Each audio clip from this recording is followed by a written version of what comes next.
The Fanatic. John Kincade, Andrew Salciunas. This is Kincade and Salciunas. 97.5 The Fanatic and 97.5thefanatic.com. Want me to depress you real quick, John? No, I don't want depression. Who wants depression? We're already going into week 9 of the NFL season. Week 9 tonight with a Thursday night game. Yeah, but it is only game 8 coming up for the Birds. That means it's the midway point for the Philadelphia Eagles. So we do the midway point show. What's real, what's not. Also, Sixers. Ugh. Oh, jeez. We'll talk about them today. It's Kincade Salciunas, 97.5 The Fanatic. This is Kincade and Salciunas. Your identity is what the organization has told you it is for the last 25 years. And what's that? Trenches. So don't give me identity is overblown when that is your identity. This is a different team, different coordinators, different year. And that offense is showing you, they're making you slowly a believer. Kincade and Salciunas. John Kincade, Andrew Salciunas. 97.5 The Fanatic and 97.5thefanatic.com. And a good Thursday morning, Philadelphia. I'm Andrew Salciunas alongside my man, John Kincade. Johnny, happy Halloween, my man. Happy Halloween to you. You a Halloween enthusiast? No. I'm not either. I just have to walk around door to door today, which but I am that's going to excited be about. amazing. Yeah, it's the first time Cooper will be going door to door, so I'm excited about that. I got mischieved last night. You got mischief. It was weak. What happened? The Sixers didn't put out a legitimate lineup to win a game? No, we knew about that one. Oh, okay. No, somebody threw a little bit of toilet paper on Wait the a bush. What do you mean threw a little bit of toilet paper? Yeah, it was like laid down. What? Look, I walked out to my car and I That's saw not how you TP somebody. a little bit of toilet paper. I'm happy that it happened. I'm sad with the result. I wish there was more because Mischief Night seemed to have died over the last couple of years. It has died. So I'm glad that it seems to be back, but just not enough. I need a little bit more next Will you time. help your child like during the big rivalry game week when the two schools go at each other? Will you help your daughter like TP someone's house or anything like that? Well, my daughter I mean, is your not son. existent. I'm saying that's the truth. Yeah, well, maybe someday. Would you help your kid? So. I'm just thinking back to, yes, I did participate in helping my child get involved in Spirit You enjoyed Week bullying between the two schools. children. That's cool. Of you, Between the John. two schools, yes. Yeah. So I was mischief last night. I just wish for Good. more next time. Well, I didn't have even some realize it was Halloween. Yeah, exactly. Mr. Connor Hot is- Dog costume yes. for our YouTube audience. All right. So At least it was dry cleaned. unfortunately for everybody's mind, there's uneven amount of games in the NFL. So it's kind of hard to do Hey, it's the an official extra game. I love it. No, I know. I'm talking about the official Right. midway Oh, yeah. point show. The beauty of it for us, we could do it twice. We could do it today. We could do it next week. Just kidding. We're not going to do that. But we are at the unofficial midway point of the NFL season. Week 9 starts tonight, Thursday Night Football. Of course, the Eagles play Sunday against the Jags. It'll be their 8th game of the season, Week 9 of the NFL. Or the Jaguars, as I'm hearing on local television All over the stations place, yeah. and on some on radio too. Yeah, that one I don't get. Jaguars. So our question today to start the show at 610-632-0975, you can text in, you can call in, is what has been real about this Eagles team, and what do you think maybe is a little bit fluky about this Eagles team through the first half of the season? Look, it's a typical sports talk radio topic. We did this about the Phillies leading into the All-Star break, and if you remember, we actually hit on a lot of things. I think we hit on it, yeah. That they weren't going to play as well through the second half of the season because playing at that pace was just crazy to expect more of. The bullpen we thought would come down a little bit. I remember one of my answers was the Edmundo Sosas of the world were not going to continue to play like all-stars because when Trey Turner was out, Edmundo Sosa, you didn't miss a beat. And I didn't think that would continue during the second half. Well, he also of the knows how to season. field the position. He does. So it. We thought that the rotation would not continue to pitch Yeah, like it Roy didn't Halladay, happen. Roy Oswalt, Cliff Right. Lee, and Cole Hamels from 2011. And that is actually how it played out. Hopefully, our conversation about the Eagles is better for the second half because it looks like they're on an upswing, John. I feel like they're on an upswing. I feel like I think this might be one of the easiest questions that a fan could ever answer. Okay.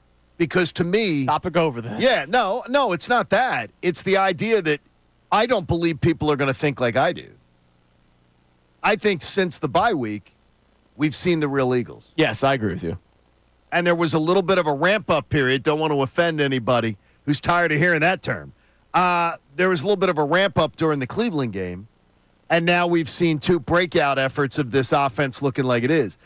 But I think a lot of people aren't going to buy into that assessment at all. So I think it will be more topic wide open because I believe that a lot of people think either it's been easier competition or this team is going to find a way to not find that sustainable. So do you think people are still hesitant? Yes. Oh, I absolutely do. And the one thing is I don't blame them for being hesitant. I don't think this team deserves any benefits of the doubt. I'm believing. I'm completely believing, but mainly because of the fact is the play of the last few weeks is affirming what I thought they would be. Well, yeah, exactly, and that's why I but feel that's about confident. But that's about me wanting to be right. Yeah, Let's you be want to honest. see it. Yeah. I want to be right about, okay, I think I know what I'm talking about. I think I know what this team's about.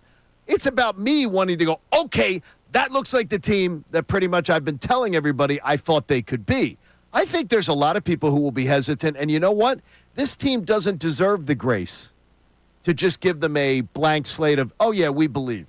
They don't deserve that. Yeah, and you're totally right, but like just the other day we talked about this on the air. The next 4 weeks, right? Jags, Cowboys, Commanders, Rams.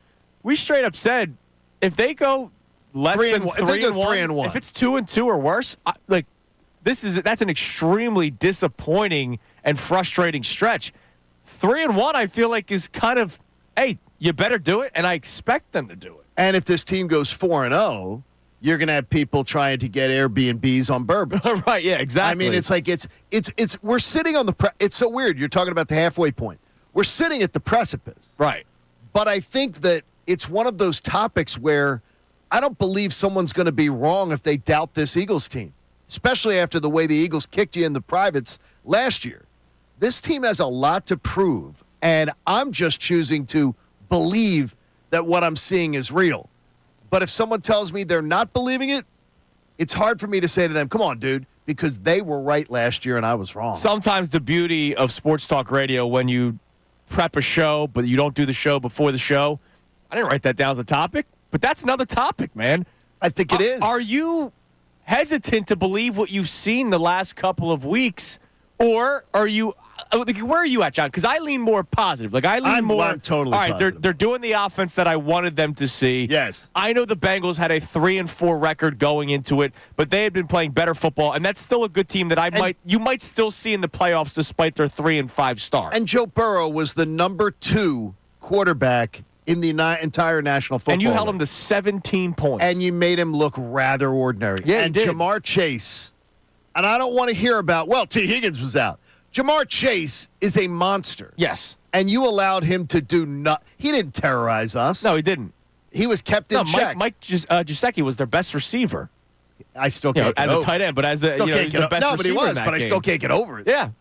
So all right. So two You know what? questions to start. That's where I'm going. Is that you were like teasing me there, like, oh, topic over.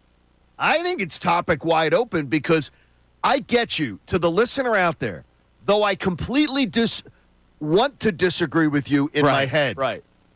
You were right last year. I was wrong.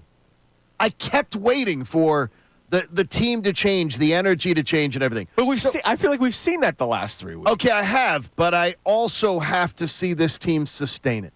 I got to see them sustain it because I saw them fold last year like honestly in one of the most embarrassing performances in Philadelphia sports history. Yeah, I agree. That fold job last year, I should be more cautious about my optimism, but I'm not.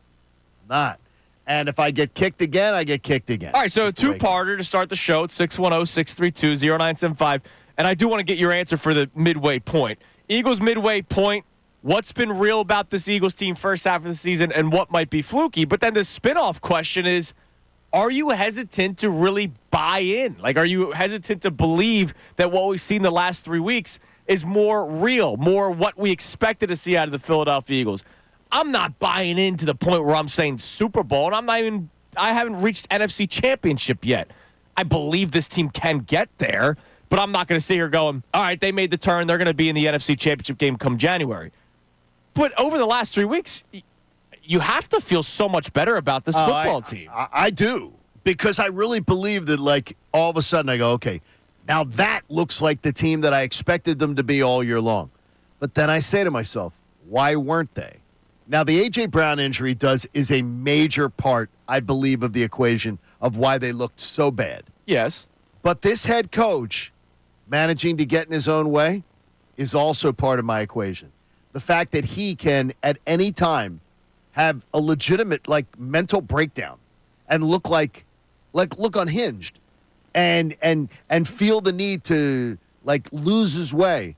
I don't trust Nick Sirianni. Okay. By any stretch of the imagination. Fascinating. Do I trust him? All right. I would find him incredible. If I was his boss, if I was Jeffrey Lurie, I would find him incredibly frustrating. Connor? Because I don't know what he's going to bring to the table on a given day. We didn't plan to do this show, right? Okay. The plan was Eagles midway point, what's been real, what's been not, and we'll discuss that. But it spins. When you hear John say that there might be people, including, it kind of sounds like yourself, you need to see a little bit more, which is fair. I need to see more, yeah. That there might be people that are hesitant to be like, all right, we're starting to see that football team. I'm shocked that it was even brought up because I didn't even think about it. Where are you? I'm not really thinking about last year, and I'm not really thinking about, we have to still see more from this football team before I believe they're heading in the right direction. I'm not here saying division champion, no doubt. I'm not here saying Super Bowl. But to see what they've done the last couple weeks, they're, to me, decidedly heading in the right direction. Now, all the stuff that we've gone through this year, think about everything. The Nick Sirianni breakdown, the injury games, Jalen Hurts turnover issues, all of the questions we've had about this team. They're 5-2. They're a winning football team, even with that stuff built in there. So if they've cleaned up even a little bit those issues the rest of the way, they're going to be a significantly plus 500 football team and probably a pretty darn good one. So what is their ceiling? That's still absolutely in question. And if your questions on that come from, I don't know what the head coach is. I think it's fair to say ceiling is still Super Bowl. Oh, I absolutely do. We said it before the season started. We're not saying things have this to is the break floor. right. We're saying ceiling. They can get the Carolina Panthers ceiling is not the Super Bowl, right? The Eagles ceiling is the Super Bowl. If you tell me the Eagles are a 2 or a 3 seed, I absolutely think Super Bowl's completely in play. Yeah, we're not saying Super Bowl or bust, but it's a ceiling. If you tell me the Eagles are a wild card, I do not believe it. If you tell me the Eagles aren't getting a home playoff game, I do not believe they're. I don't believe. Right, I don't believe New Orleans would be in play. Right. I don't know what they're going to be. Is my point. I can't confidently say this is the team we're going to see the rest of the way. But I can confidently say that they're heading in the right direction at this point in the season. That's all you can really ask for at this point. Okay, so I want you guys to answer the question, the midway point discussion. What's been real? What's been fluky? I'll say what's been absolutely real and what should continue to be real is the ground game with this football team. Yeah. I mean, that wasn't fluky. What Saquon Barkley has been able to accomplish in the first half of the season, being a top 5 rusher in the NFL, we expected it as long as they utilized it. How about their resistance to use it, though? Well, I mean, I think that's turned over the last couple of games. Okay. At least we think that. The quarterback may not. We'll hear it from him coming up around 6:30. But Saquon Barkley being a top 5 rusher, I think is totally real because of the strength, which is the offensive line of this football team. You heard the little open that we have before the show starts. The trenches is what this organization has believed in for 25 years. So, of course, the offensive line is going to be good. Saquon Barkley, the beast that he is in the backfield. And because you have to respect Jalen Hurts and his ability to run, it only makes Saquon's life easier, and Saquon makes Jalen Hurts' life easier. So I think Saquon Barkley's first 7 games as a member of the Philadelphia Eagles has been absolutely real. Oh, it's been so much fun. It's been so real. I just, once again, it's where my hesitation comes from, is the fact that I see this team outthink themselves. When Nick Sirianni's in charge, the obvious is not the right answer. Hey, Nick, here's a staircase that leads us right out to the first floor. We're on the second floor landing. No, let's wait for the elevator. Well, why are we waiting for the elevator? Let's just wait. The obvious choice for him is never simple. I agree. And that concerns me. That doesn't mean that the ground concerns game, me for a leader, though. If Nick Sirianni changes the offense, it doesn't mean the ground game's still I think if they went back to running the football, it would work. That's what I'm trying to say. Okay, I got you. Saquon's first half was not fluky in terms of success. They're playing the Jags Sunday. The Jags are a team that's bad against the pass.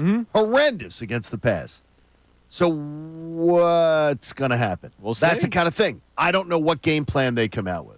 Connor, how it's going to go. What do you believe has been real through the first half of the season? I'm going to go back to my guy, man. I'm going to be talking about this dude for the next 15 years. Quinyon Mitchell is as real as it gets. That dude is a straight-up cornerback one. Don't ask in Joe this Banner league. that question. I don't care about Joe Banner. Joe Banner can talk whatever he wants to. Quinyon Mitchell is the real deal, and the Eagles' top draft pick this year, they absolutely nailed it. Oh, by the way, the Eagles' top draft pick the past 2 years, they've absolutely nailed because Jalen Carter we knew was real from last year.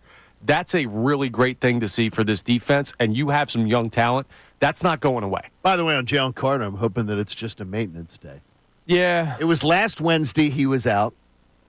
So this Wednesday he was out. Mm-hmm. I'm hoping it's just one of those maintenance days because he played and he played well. Yeah. So and he to gets me, double teamed constantly. So I'm maybe hoping that it it's is just a maintenance I'm day. hoping it is just a little bit of a ding up on the shoulder and that we're not going to see him out again today. Yeah, I don't get worried till Thursday. Like if we see Today's something, the day. That's it. if we see something today, then we start to worry. Yeah, but we'll find out today. All right, so those are our two topics to start with the Eagles. Midway point show, what's been real, what's been fluky first half of the season. And are you ready to buy back in or are you hesitant? I didn't even think about that, but are you telling me, truth served in that tumbler of yours? Yes. There's no hesitancy with you that this is all that you're completely convinced they've worked everything out and fixed everything and the ship is now right. Maybe I feel more confident because they're doing what I wanted them to do. That's where I'm at too. Like I've been wanting them to do this. The thing is, though, it's like a girlfriend who you have doubts about who affirms everything or affirms everything you think, and then you're like, but it was early on. It was early on in the relationship. Am I being conned? Like there's a definite uneasiness right now for me about what I believe this team is I'll say going this: to be. if they go away from doing what has been working, which is what I've wanted, then I'll just say that the head coach is an idiot and he's going to get fired anyway. By the way, I'm not going to know the answer, and I don't want to cop out on this. I'm not going to know the answer by the Jaguars limping in here on Sunday, and if they put up a 17-point victory on that. You want to see Cowboys Commanders. Well, no, I'm going to know. I'm going to know Cowboys. I'll know. If they go to Dallas and put one on the Cowboys, then I'll know. At that point, I'll be like, okay. I know now. Not to keep moving I'm not trying to move the goalpost, but I need a lot more convincing. All right, that's fine. Would love to hear from you. 610 you can't lose the Commanders game. Lose the Commanders game, the division's over. The division will be over. Yeah, I can't. If you lose the Commanders game at home. Daniels' leg will fall off. Okay. Whoa. I'm not talking about like a Scooby-Doo scenario. If you're talking about both teams where they're at healthy, the division will be over if you lose that game. All right, Sixers will also be on the table today. So they lost last night in the return of Tobias Harris, under hit with the points, by the way. Look, I'm not surprised that they're 1-3 to start the season because they don't have Joel Embiid and Paul George. Can I not be surprised but still be absolutely annoyed that they're 1-3? Yes, and you should be. Because we all should be. We don't know what the hell's happening. No, we do. Well, but we do. Johnny Journalist told me what happened. We do is the fact that instead of a restful summer, Joel Embiid was playing in the Olympics. I hope everybody enjoyed the gold medal. Hope it means a lot for you. Yes. But I can tell you this USA, again, baby. Much like the MVP year, the Sixers. I'm a Sixers fan. I don't give a damn about personal. I'm not going to celebrate at the end of Joel Embiid's career. If this team never gets its backside out of the second round, I'm not going to be like, boy, man, he was an entertaining player to watch. And you know what? Remember, he won that gold medal. And remember that MVP year? That stuff doesn't mean jack to me. I root for laundry. No, you're going to look back at it with disappointment because it's a wasted they opportunity. Did have the talent with him, but they never accomplished anything as a team. And much of that is him. Yeah, no, his inability to conduct himself like a professional when he was starting out his career. Right. His inability to put in the time to condition himself and to do the right things in his career. A lot of that is on him. You're right. And I watched that game yesterday, and they have the lead after the first quarter, and you're going, all right, you're playing a bad Pistons team. Like, probably not going to blow them out, but you should win this basketball game. And then the first quarter comes to an end, and they get outscored 32-19 in the second. That was terrible. And 31-22 in the third. And you're coming out, you're going in the fourth quarter like, this game's over. And it's just, there's no enjoyment watching this Sixers team. Like, I get it. Tyrese Maxey dropped 32 yesterday, and he's a joy to watch. But it gets to a point where you go, all right, great.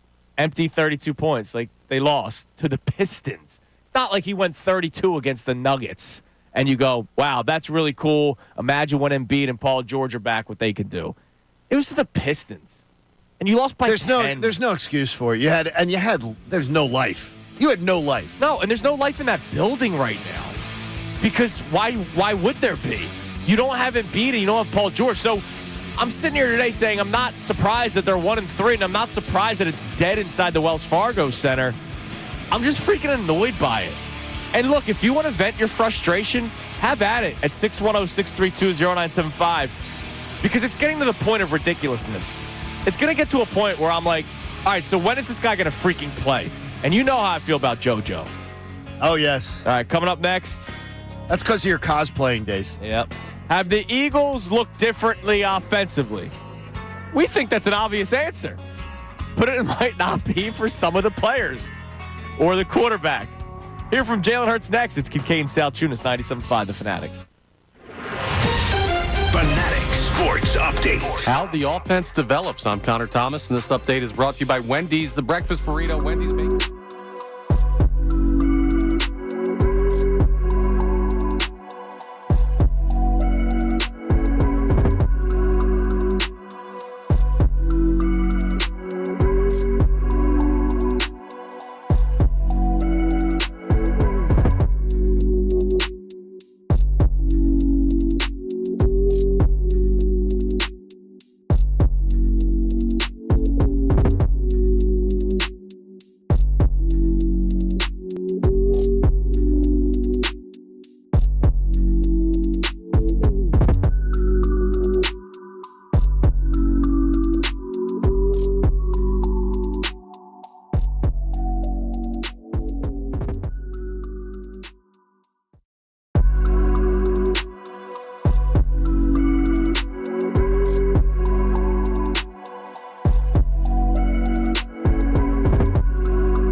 Kincade Salciunas, 97.5 The Fanatic on this beautiful Thursday morning. Happy Halloween.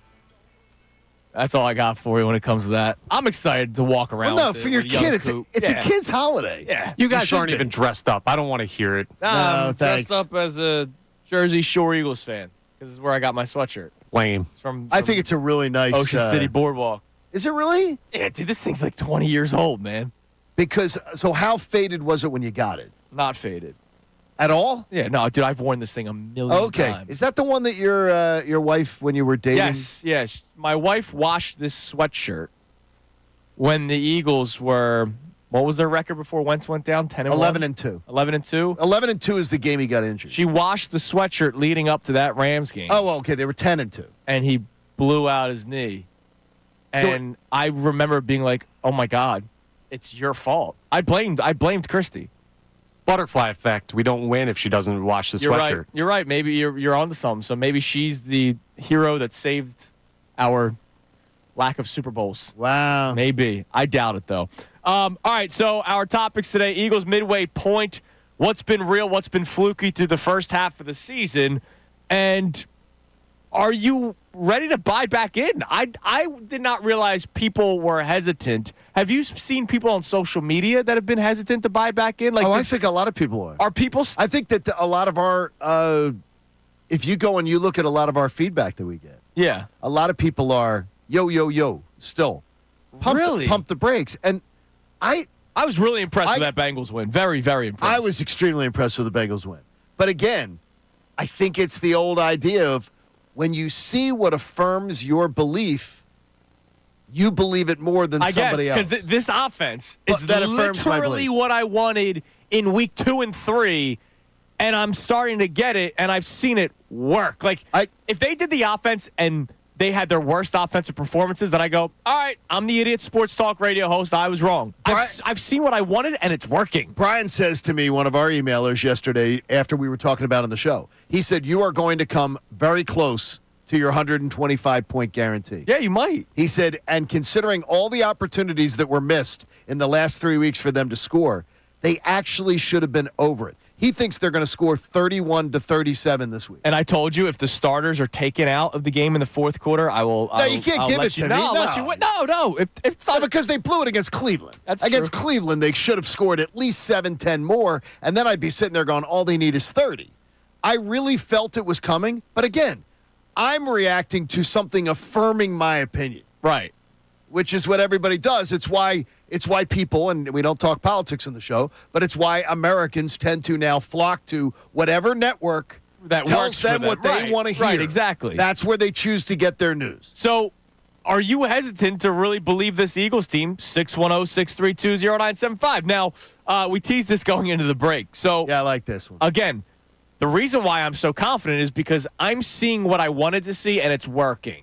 Right? Yes. Like, I wanted them to run first. I wanted Jalen Hurts to throw to the open receiver and not to the guy that might make the biggest play. I wanted more layup throws, quote unquote, than 50-50 balls. I wanted them to just play a more safer brand of football because I still think, this is a hot take, turning the football over is not good for your football team. We're the only team that hasn't turned the ball over in October. Didn't turn it over Correct. in October. And look at that. They went for the chunk plays the first month of the season. They went 2-2. They got some of those chunk plays, but they went 2-2. And in large part of it, a lot of it had to do with the quarterback not playing well because he was turning the football over. That's what's so promising. It's the boomer bust mentality in baseball. It's great when you are hitting home runs, but when your entire team stops hitting home runs and you're striking out, that analytic approach of, look, we'll take the strikeout if it means we might get a home run. Okay, well, if your team's not hitting, if your entire team goes cold, then not being able to put the ball in play is going to be detrimental to you. So I believe that the Eagles going this style of play, not just safer, is better for them. So that's why I'm in a good mood. I like that. Now, the thing it is, you can understand though that somebody will say competition a little weaker. Yeah. We're getting what they want. I'm going to tell you too, though. I heard it with Nick Sirianni the other day, and we're going to hear from Jalen Hurts in the show today. I don't know if they're happy with the style they're playing. So, Nick I really Sirianni, don't. we played that clip the other day. where his dog got hit by a car. he tried like shutting down that the offense has looked better in recent weeks. He's like, oh well, we do other because of being things. under We center. do other things well. Like we also play out of shotgun. We do this well. We do that well. And it almost sounded defensive from Nick Sirianni. It was defensive. Now, did we get that again yesterday? Here's Jalen Hurts being asked about the change in offense. Looks like the offense has changed significantly since the bye. You know, what involvement did you have in that, and what looks different? What looks different? Well, you guys been under center a little more. You've been doing a little more play action. Been running the ball more. You know, this last game you did a lot, the most motion you've ever done. So, did you have any say in that? And you did mention pushing for certain things, and are we seeing the direct result of that now? Playing well. Yeah, no, I think not directly. It's a constant navigation from everyone. It's a constant navigation, everyone, and everyone has a voice in that. What looks different? What the hell is like? Seriously, Connor and I discussed this earlier. Yeah, I waited for the show to start. I'm like, are you freaking kidding me? What looks different? Why are you asking that question if you're Jalen Hurts? What looks different? It's a completely different offense than we saw in the beginning of this year. Why are you asking? Hey, well, what looks different? We all know what looks different, Jalen. Why don't you know what looks different? I think he knows what looks different. He definitely knows what looks different. Okay, then why is he asking the question? I don't know. Because he's maybe clarifying what the reporter wants him to answer on. Not with his tone. If his tone was, could you tell me what your could you tell me what things look different? I think his tone is the same whether he's happy, sad, mad, angry. The way he cut. Well, first of all, he cuts him off. He's being conversational. He cuts conversation. him off. Nah, it's not a conversation. It's a press conference. Is another. I think we've seen it. I do wonder if when Jeff McClain asks a question, they always get their guard up. Well, you know what is funny is I do believe Nick, when being asked questions by Jeff, Nick's on his P's and Q's with Jeff. Yeah. I think he's on high alert. Yes, he's very, because I'm sure he's been coached up. Yeah, because Jeff's a great journalist. Jeff's just doing his job. Jeff, by his peers, voted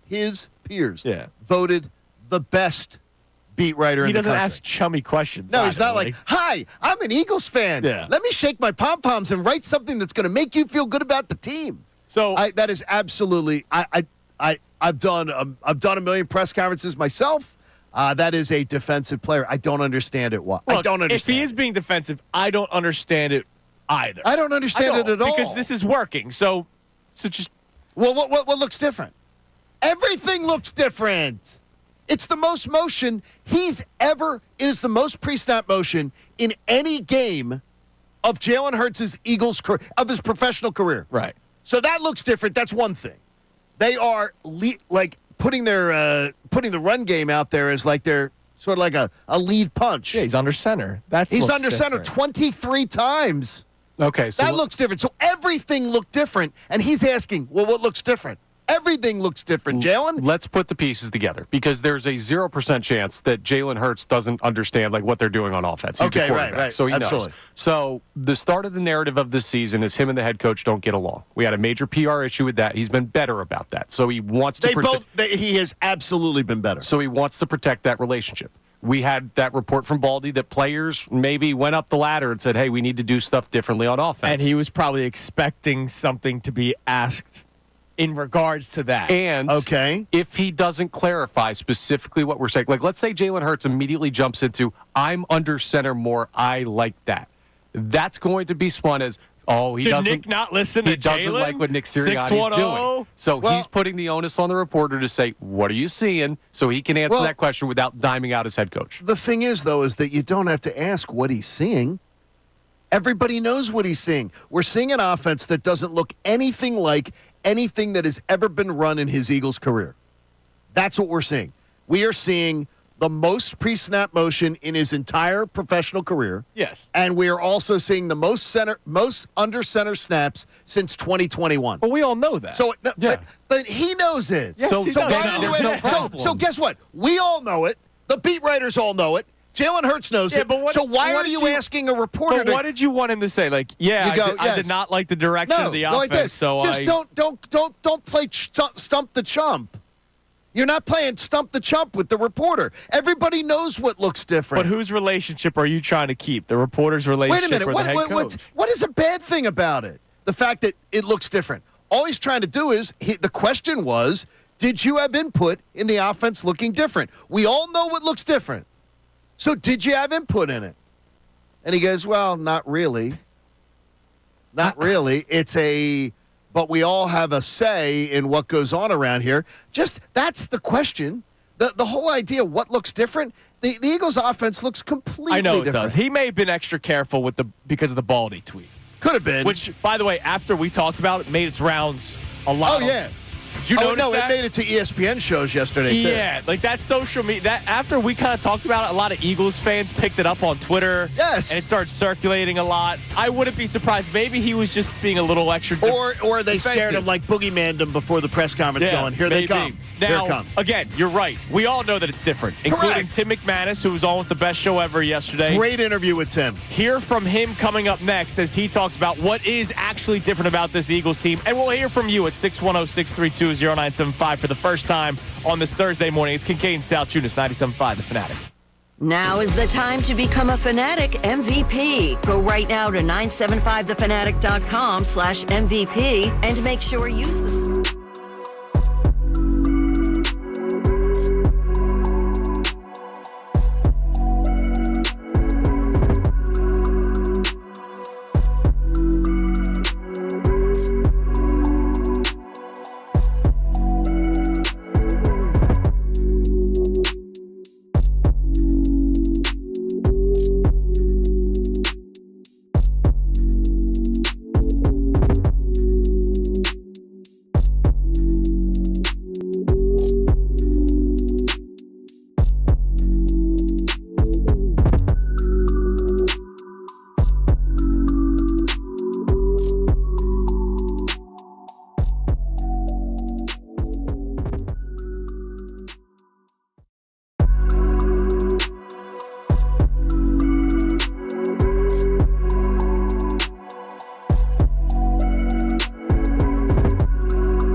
Salciunas, 97.5 The Fanatic. We check your text messages in a moment. You can text the show or call in at 610-632-0975.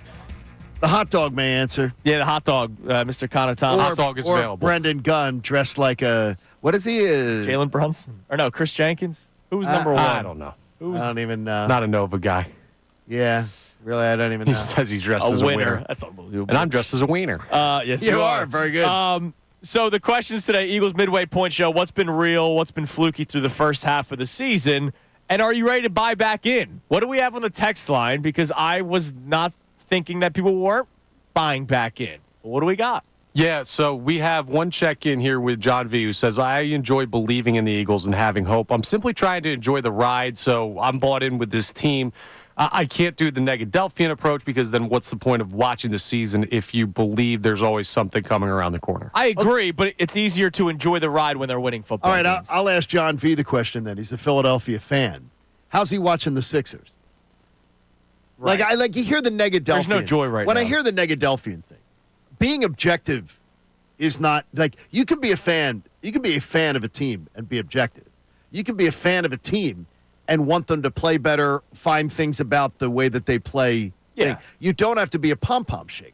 Like, I've never understood someone goes, well, being a fan means you have to be totally in on everything about your team. BS. That's not the way it No, is. to me, it's Embiid dropped 70, celebrate it, and then No. Like this year, how would you watch it as a fan right now? No, right now, I'm miserable. I told you, I'm freaking annoyed. Oh, I know you are. Like, I need... I get it. I watched a Sixers-Pistons. Pistons, they freaking suck. I watched Sixers-Pistons. They have a first-quarter lead, and then they're just done because it's Tyrese Maxey and company. And I like the depth of this team, but you know how things are with Joel Embiid and without Joel Embiid. And it's clear, once again, without Joel Embiid, this team's in trouble. And I have to rely on him being healthy. This team's ordinary. Yeah. Ordinary.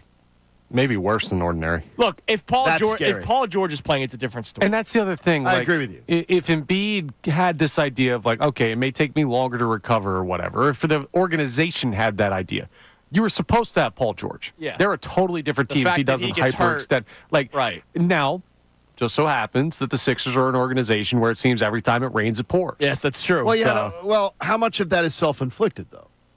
See, there's a difference. Some of it like, is. could Joel Embiid have handled this differently? Yes, Well, certainly, absolutely. certainly. How could last offseason have been handled differently? The importance for Joel Embiid, he put personal ahead of team. He put personal agenda, personal goals, personal wants ahead of team. And that sucks right now. We're heading into November, and this team is now, of course, having to have a negative start to a season, negative storylines, all those things, all because of it wasn't about team. It was about person. And it's funny. And no one spins it. Don't bother spinning it to me any other way. It's always That's what negative it to was. start, but normally it's negative because Ben Simmons is holding out, James we've had Harden is weird holding things. out. But this year it's Didn't the Harden- Embiid play in the Olympics. Didn't the Harden trade go down Halloween last year? Maybe. It was around yeah, this they played. time. They played a few games with. I thought it was with him still on I the think it was roster. Halloween around. I think it might have been Halloween itself. I could be Around that misremembering. time. Was Yeah. that really only a year ago? Yes. Holy hell. Isn't that incredible? I was the one that wanted him back last year. Connor, it seems like a lifetime ago. Yeah. Because this Sixers process has been a lifetime. It is. It's been like Hotel California, man. Like, It really has been. It's something different every You single can check day. out, but you can never But leave. I can never leave. All Right. right. Tim McManus joined the best show ever yesterday. Jalen Hurts may question whether or not the offenses look different, but Tim McManus did talk about it. What we saw against Cincinnati was different. We see now that they are leaning into Saquon Barkley and that ground game. We have 3 games of evidence now. We see that they started incorporating more play action. And I thought that Lane Johnson's comments post-game were really telling. And he basically said, like, the bye week, you have to look at what's working and what's not. You have to mix some things up. And it's a lot different when you go into a game and basically what you have been showing on tape isn't what you're presenting. So they were being more multiple, which is something Jalen Hurts has talked about. They were being more dynamic. They were leaning into some things that other teams have been routinely using, like the play action game, like throws over the middle. That's just been purely missing from this offense for a year plus. So for them to finally be digging into that, to be coming up with these dynamic offensive game plans that is keeping opposing defenses on their toes is a really encouraging sign. The offense is different. Whether Nick Sirianni wants to try to say, hey, don't give all the credit to what's changed, and if Jalen Hurts wants to question, what do you mean, what's different? The offense is different, and I celebrate it. Scotty sends a DM, and Scotty says, John, I think you may be misinterpreting what Jalen Hurts' apprehension was about. He probably loves the way this offense looks right now, but doesn't want to say it, appearing that then he's saying nanny, nanny, boo-boo, that he was asking for it all along and he wasn't getting That's kind of what we were saying. Yeah, that's exactly so he might be. the point. But the thing is, I get you what you're saying is, but again, you don't have to do the whole what looks different stuff. Like what looks different? Why are you asking it that way? Just say, I love how about just saying, I love how the offense looks right now? Yeah, but then somebody, us, we could be the ones that read too deep into that. No, how do you read too deep into it? There's an I article. have a happy quarterback. There's an article before the season started that John, you're Jalen reading Hurts too wanted deep to into throw this. No, over but the middle. I have a happy quarterback who likes the game plan. That reflects well on the head coach, not negatively. No, it does, because he may have wanted to do this a year and a half ago, but they refused to do it. But he doesn't have to give you that answer. Just say he's happy with the offense. I really like how it looks. I'm enjoying the new look offense. All right, coming up next, we expand on this conversation. Also, midway point, ESPN did a breakdown for every team in the NFL. The topics that were discussed, what we know, what we don't know, the stat that defined the first half, and their biggest injury concern. We go through what they wrote about the Eagles. Next, it is Kincade and Salciunas on this Thursday morning, 97.5 The Fanatic. Fanatic Sports Update. The Sixers slide continues. I'm Connor Thomas. This update is brought to you by Popeyes. It's football season in Philly, so you got to have...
7 a.m. on Kincade Salciunas, 97.5 The Fanatic. During the commercial break, we had a scientific discussion. Was it? The pride of Strathaven. Brendan Gunn is a little confused, and then Haley, in her West Virginia sweatshirt, was just as confused. That tracks. I honestly, I swear to you, it's digital clocks that has done this to kids. It's digital clocks. Dude, I had digital clocks. I know this stuff. Yeah. I have a sundial. I think it's more the two-person sample size from that back hallway that does it. It's all right. They're having a rough day. All right. Brendan's they're very wearing his concerned. Jalen Brunson jersey. We'll bring it up to you later, and you won't believe that it happened. That's amazing. Anyways, so we're talking about the Philadelphia Eagles, believe it or not. Eagles midway point. What's been real? What's been fluky about this first half? I'll ask you the fluky question. What's been fluky, either good or bad? Like, has there been something in the first half? And look, Yeah. I'll say I still think the defense is playing much better than I think it will continue Do to you play. think they're playing above their heads? Yeah, I don't think they're going to drop to the bottom third of the league. They're, what, 7th right now in points allowed? Do you know this time last year, just to tell you, they were in the top 10. Yeah, I think And then they finished 30th. I still think they'll finish in the teens. Hopefully it's 13. Yeah, and that'd not, be nice. That'd you be know, nice. But I don't think they're going to be in the 20s. I just don't think they're going to continue being one of the 7 best defenses in the NFL. I got to tell you, I don't see a lot of offenses I'm scared of the rest of the way. Okay. Like, I don't see a lot of Well, especially not this weekend. I don't see a lot of offenses that are scaring me. Who is it? Just the Ravens, really? The Ravens scare you. I think Dallas's offense can still scare you. Dallas can still put up. Yeah, CeeDee Lamb could still go off for a day. And Dak Prescott is, I saw Jeffrey Lurie selling a portion of the Eagles. Dak Prescott has an owner's spot against the Eagles. He tears the Eagles up. And even when we should be beating him, he throws all over finds us. a way, yeah. And does all that. So that concerns me a little bit. But other than that, I mean, you got another Giants game. The Commanders' offense doesn't scare me. So is there anything fluky for you through the Yes. first half of the season? Yeah, I think the amount of injury, I think, is fluky and not normal. Like the amount of for this injury. team specifically, because they're usually one of the more healthier teams. And so to me, the amount of injury that they're dealing with and at all different positions, and it seems like you get one guy back and then one guy's out and one guy comes back and then one guy goes out. This has been a really strange run on injuries.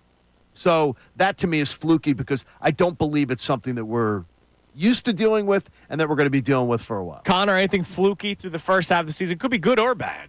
Yeah, I got to believe the linebacker play is fluky. Like, I'm sorry, and I have more faith in Negandi Dean and Zach Bond than I did at the start of the year, but they've looked unbelievable. And as much as I trust Vic Fangio, I don't think he just found, like, an all-pro caliber linebacker at Zach Bond just sitting on the shelf. And I don't think Negandi Dean has just become this level of player that we've seen the past couple weeks. I think they're going to be good. I don't think they're going to be as great as we've seen them over the entirety of the season. Yeah, I think that's fair, something to keep an eye on. Now, I could say, if I'm going to look at it on a more positive way, all right, Zach Bond's been playing out of position his entire career, and Vic Fangio just found him in the right position. And Negandi Dean, they found a way to utilize him that others haven't. Yeah, they finally found a way to work with Negandi Dean that makes it a winner. And he's been healthy for the first time. Healthy for the first time in his career, and they're putting him in a really they put him in a real good position to succeed now. Yeah, I don't think they're going to turn into Nate Gary and Kaiser White. Like, I think they're going to be solid, but I don't think they're going to play to this level all season. See, the weird thing, there's a little, like, why is Kaiser White catching a straight? Yeah, he shouldn't catch a straight. Kaiser White, to me, Kaiser White did exactly what that team needed him to do and what they should have expected. You're right about Nate Gary, the White Gary, snake. I get he you. sucked. Kaiser White, because I said that guy was going to be a monster, and he wasn't. And he So, wasn't a monster. yeah, Okay. It's a personal So thing. And who was guitar? Jonathan. Who was the linebacker playing guitar when he would do something good? Alex Singleton? Alex Singleton might have been. I don't know. That's just the first linebacker I thought that people overrated in this city. There's lots that have been. I believe we will continue to see the ascension of both of those players. I would love that. All right, so what have you seen through the first half of the season that you believe is real or fake, or fluky, I should say, 610-632-0975. And are you ready to jump back in. I didn't even think about this as a topic until you kind of said it. Well, is it jumping back? They see now. I think you're portraying it a little more dramatic than I said would like it. you I'm not to talking. explain it again for our new audience at 7:06 this morning. I am not one of these people, but I fully understand that these people will exist, and I encounter them, and I see them encountered in our mentions during the day, where people are saying still, yo, guys, let's not forget who they've been playing.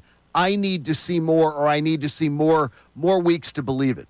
I think the person who is being more cautious is the smarter Eagles fan, because I fell into it last year. I don't know how many times, and if you listen to this station, you're going, yo, last year, I literally am lecturing people going, come on, we know it's not this bad. This team's going to come out of this. Yeah, but they never did come out of it. This team has come out of it. But no, BS, Andrew. It's too early to say they've come out of it. It's too early. No, the last 2 weeks. Yes. Not 3, 2. They've started in the Browns game. But it did. I don't think it did. Jalen Hurts played his best game of the season to that point. The Browns game was a terrible game, I thought. You know me, I was not happy that they barely beat the Browns. I thought it was a terrible. But Jalen Hurts played well in that game, and that was something that I needed to see this football team actually have a chance of winning football games. And since then, he's continued to play well. But I can understand. No, I understand though that the person who is saying, guys, just pump the brakes a little.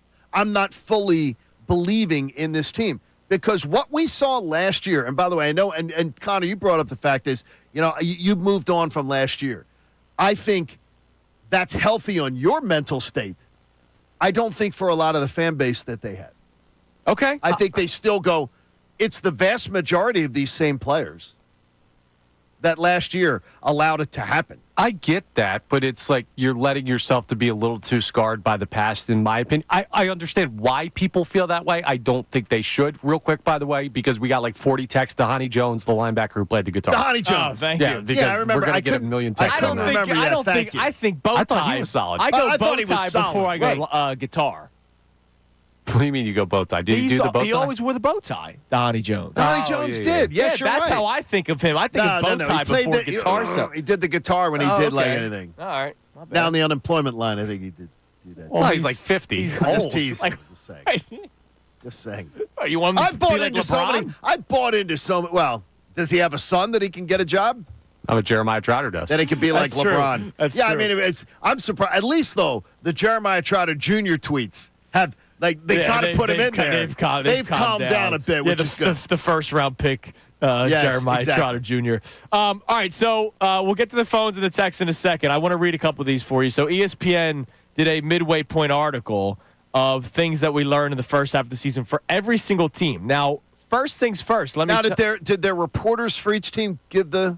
Yes. Yeah, okay. So McManus did the Eagles stuff. Well, then I'm going to believe it. But I'll start with this. Now, I have waged war against the football power index at ESPN because I still believe that somehow there was a bias put into the chip of the football power index. But the Eagles come in at number 5 on the FPI. Okay. Behind the Chiefs at 4, Bills at 3, Ravens at 2, Lions at 1. So they're actually ahead of the Commanders. Their chances of making the playoffs, according to their analysis. Okay, let's guess this one. Connor, what do you think their chances to make the playoffs? That's first. Then we'll do division second. Okay, but they're 5th in the FPI? Yes. 81%. Oh, that's high. I was going to say high? like 67%. I wish you said 83 because it would have been even closer. It's 84.7. Wow, I'm shocked at that. Wow. Because they take into strength of schedule. Okay, I mean, and the strength of schedule is not that hard. Yes. The last 5 games, honestly, is delicious except for going to the Commanders. By the way, for context, 84.7% for the Eagles, 83.8% for the Commanders. Bro, that's nuts. 10 games left to have anyone over 80%. That's not like undefeated. That's amazing. That's amazing. Well, the Chiefs and are they already 90, have 2 losses. Chiefs are 99.9. And they got 2 losses, and they have 2 conference losses, to your point, Connor. Yeah, that's nuts to me. That is nuts. That's why the FPI The Ravens are 5-3, and they have a 93.4% chance of making the playoffs. The Ravens. They have a how much? They're 5-3. They have a 93.4% chance because of the Browns are in their division. I think they just value them more than the Steelers. And I don't know what the wild card looks like yet in the AFC, but Right, that might exactly. be And then the chances to win the division. What do you think the percentage is for the Eagles to win the division? Well, there's only right now they'd be saying 2 teams can win the division. So Correct. I'm going to say the Eagles to win the division is 53. I'm going to go back to 67%. 51.3. Johnny, you're very close. Wow. Well, look, John, are you like, the seriously. FBI? No, I'm stupid Sheldon Cooper. Kincaid's calculator might just be the FBI. That's right. No, this is when I say geek boy, I live up to it. So here's one of the questions or one of the topics that they answered. What we know. The offense has the ability to carry them. Running back Saquon Barkley has been as advertised. The offensive line is largely held up without Jason Kelsey. And Jalen Hurts is one of the top receiver duos in the game with A.J. Brown, Devontae Smith. Hurts turned the ball over too much early in the season, but the Eagles have leaned on the ground game more of late, and his efficiency is subsequently Dude. gone up, as he has had 0 giveaways the past 3 games. They are emitting signs they can be elite offense over the second half. Subsequently. I like it. Subsequently is what I was going to say. Subsequently. Jalen Hurts not turning the ball over in October. Yeah. Bravo, And dude. that's why that's why everything's changed. No. I think it is. I think it's a big part of it. I don't think Jalen wants to admit that that's the reason. That might be true. I think, and he's probably trying to defend his coach. But the thing is, I do believe he was I'll cede the point. Is that now I think he's more trying to navigate landmines. I just don't understand why you can't just say you're happy. Why you can't just say because we all know that the offense looks different, Jalen. You know it. The reporters asking the questions know it. So just say it's looked really good, hasn't it? Because I'm enjoying it very much. We would read too much into it. We know what we do for a living. If Jalen Hurts said, "Man, I love this offense nowadays," we'd go, "Wow." So Jalen didn't like the offense from last year, and that confirms the report from Tim McManus and Jeremy Fowler before the season started. I don't know why. I honestly, I swear, I think you avoid more pitfalls being honest than you do being dishonest. I would rip Nick Sirianni. If Jalen Hurts if he came out and said, if Jalen Hurts answered that question yesterday was, yes, we're doing a lot of different things and it's showing great success. Now, we're a work in progress and we're learning it and we're getting comfortable with it, but I think the sky's the limit. That would be a great answer. And if anyone was picking it apart, they were just trying to be an a-hole. I would rip Nick Sirianni because I'd say this is what they should have done last year, and they didn't for 2 months, and then they rolled out the same game plan for a playoff game that they didn't show up in. And then I read an article that the two of them basically hated each other, and they needed a mediator in the room. Well, it's obvious. It's obvious from the Lane Johnson-Baldy stuff. Yes. It's obvious that it took until the bye week for something to truly crack the ice. So I think Jalen answered the question the best way possible to keep everybody happy. Almost everybody. Almost everybody. Wow, just honesty to me is it's so much simpler. All right, one of the other topics they answered, what we don't know yet. Whether this is a championship caliber defense, Vic Fangio's group has strung together 3 strong games in a row, limiting opponents to 10 points per game over that stretch. The secondary's kept playmakers as Malik Neighbors and Jamar Chase in check, and the linebacker play has been better than expected. The pass rush has been inconsistent, though, particularly from the edge rushers, and the group has to prove that what it has shown in recent weeks is sustainable. And I think that's fair. And I still think it's going to drop a little bit. Well, I trust McManus's eyes. So I think that is a perfect answer. I mean, that really is. And right now, as much as we've been enthused to see them getting after the quarterback, whether I believe that's a bit of a mirage or not, again, that's one thing that I got to pump the brakes on. I'm still burned from last year. I admire people like Connor. And again, it's why I say, not derogatorily, is that a word? That Connor is better than subsequently. That Connor is like a golden retriever. He's the dog running around the yard, all happy. He forgets that the owner kicked him last night and everything. He doesn't know it. I can't get – last year still has a scar on me as far as what do I believe with this team. And plus, two, I also know that the head coach is a guy that is going to potentially step in something. If Nick Sirianni's walking down the block, and we have goose poop in our neighborhood. We the geese, the Canadian geese, and they poop on the sidewalk, and I'm out walking or whatever. If there's goose poop, I guarantee you Nick Sirianni's stepping in it. Yeah, but I mean, I come home, my sneakers are clean.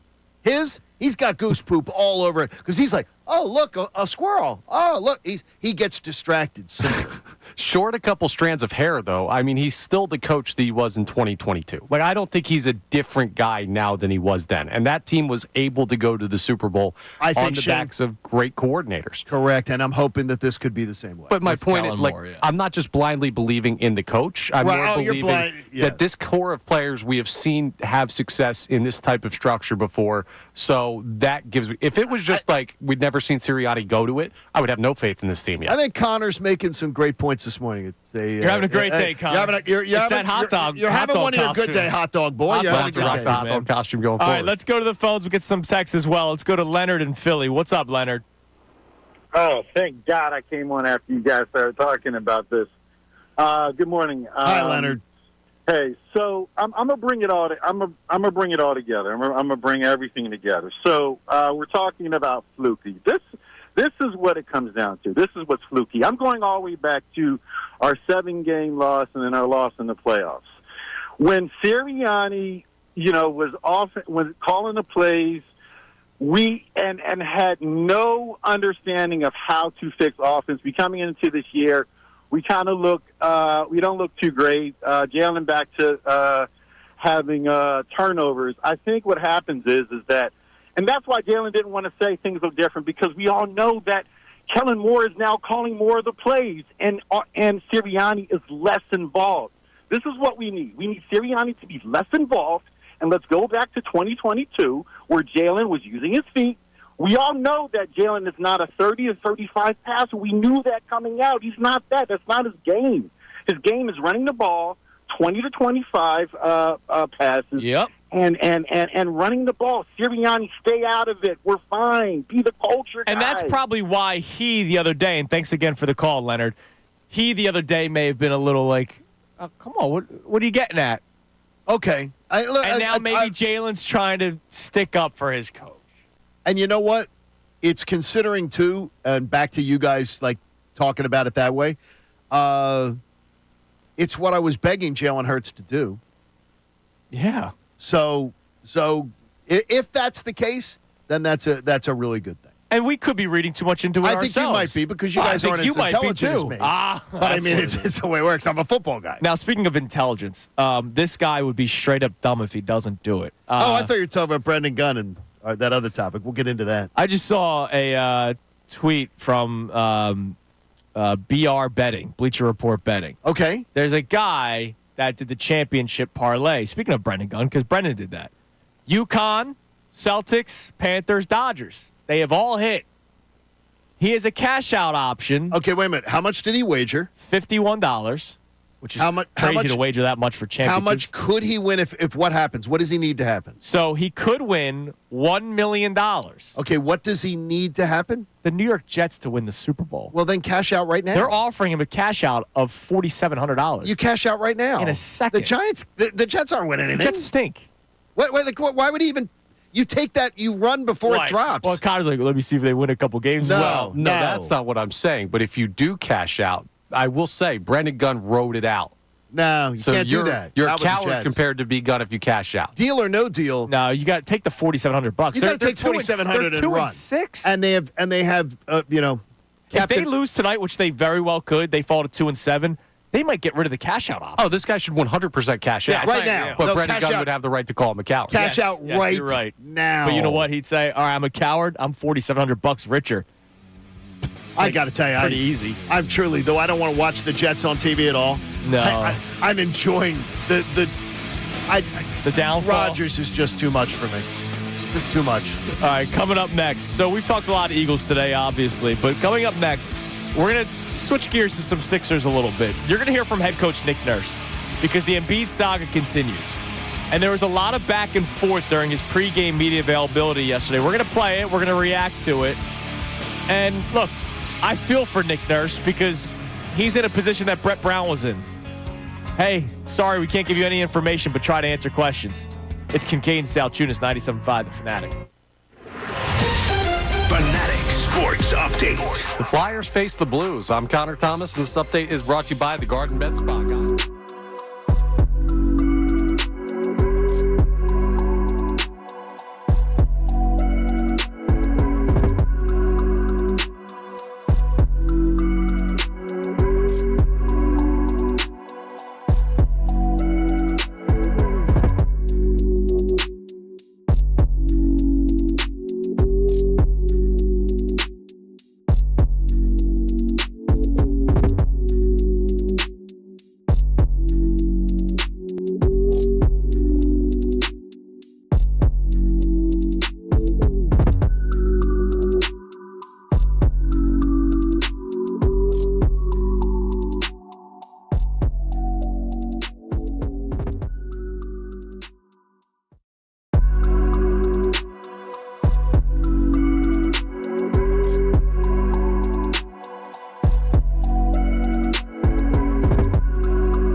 The 7 a.m.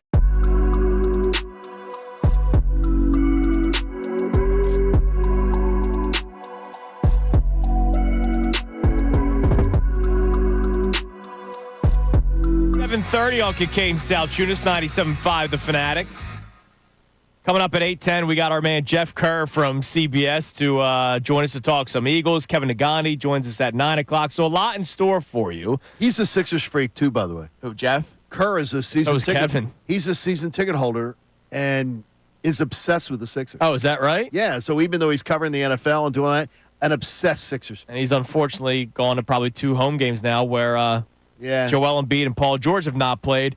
Paul George, there was video of him running up and down the steps yesterday. Yay. It looks like he's getting closer. I mean, I don't know how much longer it's going to take, but we still don't know the status of Joel Embiid. And yesterday, Nick Nurse, of course, was once again asked about it. It's a couple minutes. There's back and forth between him and members of the Sixers media. And look, we'll play it, we'll react to it, but here's Nick Nurse being asked about Joel Embiid. Nick, the league's release yesterday effectively said the problem was not that Joel didn't play based on the medical information. The problem was whatever was communicated by I don't know if it was just you, Daryl, whoever it might have been. So what do we need to know? Like, what is the gap there? And what is to your knowledge, what is the reason that you guys were fine? What is he, filing his nails? No, we were fine. We were fine. That was made public. Yeah, I did. Sorry, I didn't. Yeah, there's a press release that they said that your comments as an organization don't match, I guess, wherever Joel is. So I'm just trying to get from that place post-Olympics. You're happy he went. He's on schedule. He doesn't play. And the league says it's fine that he doesn't play. But we've never heard anything from August till now other than he's on schedule, everything's fine. Yeah, I'm going to have to punt that one on you. You're going to have to ask Daryl or Dave or Elton or somebody that one. I'm not even, like I said, I don't even know we got fined yesterday.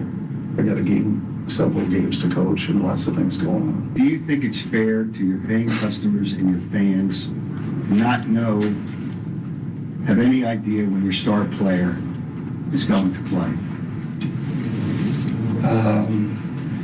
That's a big question to lead off with.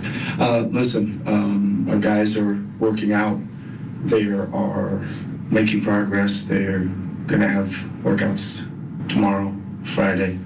We hope to have a better indication of where they are by then. They're listed as out. Within the league guidelines, we have to list them. That's why the league has those guidelines, and we list them out there. We don't have all the information all the time. The reason you do it the day before is you want to make sure. I think at this point, again, everything's always fluid, but I think at this point, the first back-to-back coming up, I would imagine he would not be part of, but I don't know which end of that yet. So I think all the questions are obviously fair because we all have questions. Very fair questions. Like we don't necessarily know the true story, and you did a great job with what you told us yesterday. When you did some digging, that look, this is just a continuation of the injury from the Knicks series last year that he did not rest during the Olympic period, and it's now led to this delay to his start of the season. And I find it completely unacceptable. But like Kyle Neubeck was asking the question first. Like, we didn't hear anything about this from August until Keith Pompey wrote a story on it like 2 or 3 days before the season started. And I think the reason is because Joel Embiid was on vacation. Joel Embiid was globetrotting and then on vacation. Yeah, but you know what? Instead of having a ramp-up period in October, you ramp up after the Olympics. But we barely heard about it even. Where were they? Aruba? Where did they go for the training camp? They went down to... they went somewhere tropical. Some island. And there were some reporters there that covered the Sixers that were there, and he was participating, but he obviously wasn't going full tilt, which nobody's kind of expecting him to because you want him to just be healthy for the season. But none of the media members got any sort of update from the team until right before. Keith Pompey was the first one that actually said something. And now all of a sudden we're 4 games into a season and we have no idea when he's going to start. And I get it. Nick Nurse maybe he can handle things a little bit better. But I also feel bad for him because it's reminiscent of Brett Brown when Sam Hinkie ran and hid. Everybody that puts the Sam Hinkie freaking banners up, that dude ran and hid and refused to answer any questions about Okafor, Noel, and Embiid. Like, Sam Hinkie, I get it, what he did, everything, blah, blah, blah, process. It's amazing. If that guy ran and hid, and it seems like the Sixers organization is doing that right now. Okay, here's what I'm going to say is that, for one thing, as I look at where they're as I look at where they're sitting right now, there's Nick Nurse is coming out of a press conference and saying, "Oh, we were fined." He did say at one point that was public. Yes, if you heard, he said yes. So maybe he didn't know that it was public information. It was for 2 days.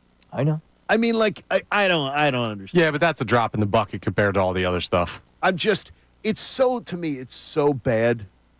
It's such a bad look. It's a bad look, but I also understood, like, the fan question is also spot on because there's people, like, we always talk about how when your team's good, you start making, like, those gate sale ticket days, like, oh, you know what, I'm going to buy a ticket to the game today. But for the most part, people buy tickets 3-4 days in advance. Or longer. Yeah. Because everybody's got lives. Everybody's busy, right? Oh, tonight's Halloween, so maybe I'll wait till next week to buy tickets or something.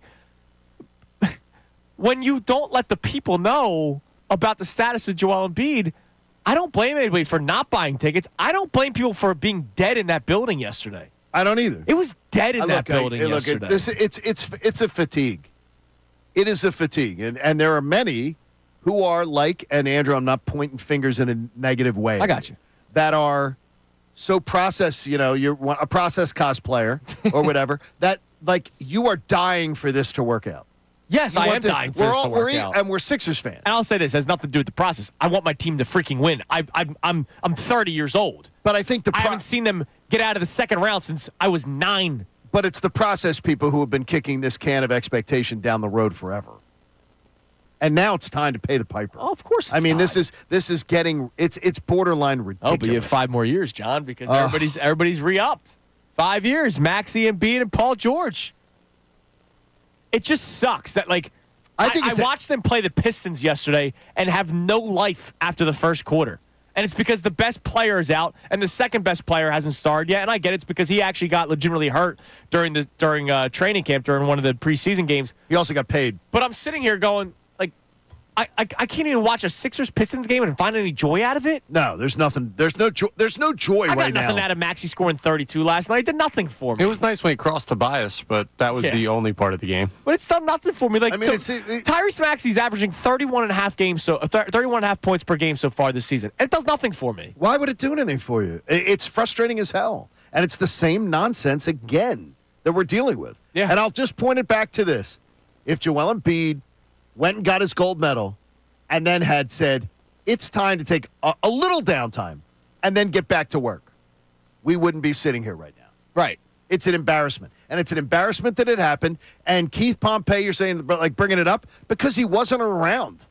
Nobody was allowed because he wasn't around. He was globetrotting. He was vacationing. Here's something I'll say. I'm just going to try and take us out of this moment real quick because it absolutely was a year ago today that James Harden was traded. Yes, it was. And I remember doing the Sixers All Access pregame shows ahead of games, and every conversation was, is James Harden going to play? Is he still on the team? Is he going to get traded? And it felt like this team was stuck in, why can I not think of the word? Limbo. That's the word I was looking for. Waiting for that to happen. And then when it righted, they went on a run, and they looked amazing. I know Embiid ends up getting hurt, but that team was really, really fun to watch, even early on in the season as soon as they got their stuff. So when these guys hit the court, there is going to be a point where we're like, okay, this is awesome. I do believe that's coming. And I do too, but, like, I can't. Do you believe it's sustainable? Well, like, do you think this all of a sudden we're going to help? I got to see. We got to see out, the first thing. But like, Connor, I can't be in that. I know you tried taking us out of that mode or that mood, and I appreciate it. But, like, I can't get there with you. Like, I need to see them freaking play. I need to see Joel Embiid suit up and step on the court. Until then, I'm not going to say it's not worth watching. I was locked in last night. I love this freaking Sixers team, whether it's a process or a championship team. That's not the argument I'm having. My argument is with people who see this and say, I'm done with this season. Because there are people who are already saying, I'm tired of this team. Yeah, but there's people that are going to season. say, wake me up come playoffs. And anybody that has that feeling has that damn right to. And I'm not somebody that does that. They've created this. They have. Not us. I mean, it's not the media creating it. It's not other thing. And then there's just such an approach of, okay, kick expectations down the curb. Kick them down the curb. Don't be like, the good stuff's coming. The good stuff never comes. And you know how people will buy in? You remember the Phillies in 2022?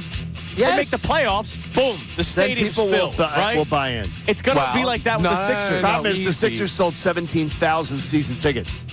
Between full and partial plans, I think they got 17. Yeah, the Knicks took over that building, so don't say that's going to... Hey, look, that's a good point. All right, coming up next, we'll hear from you on this at 610-632-0975. Don't forget Jeff Kerr from CBS talks Eagles coming up at 8:10. Kevin Negandi at 9 o'clock.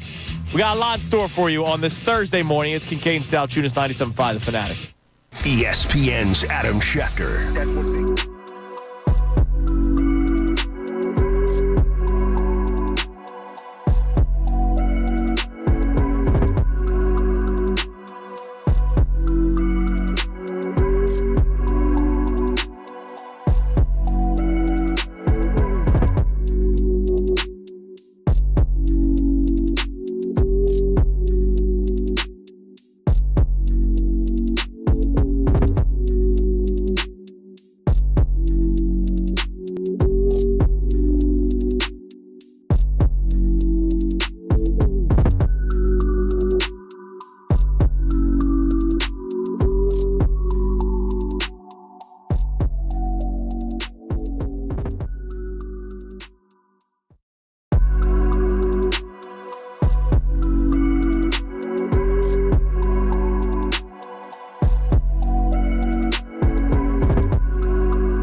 and Salciunas, 97.5 The Fanatic. We'll get to your text in a second, but Connor, I might need you to come in here.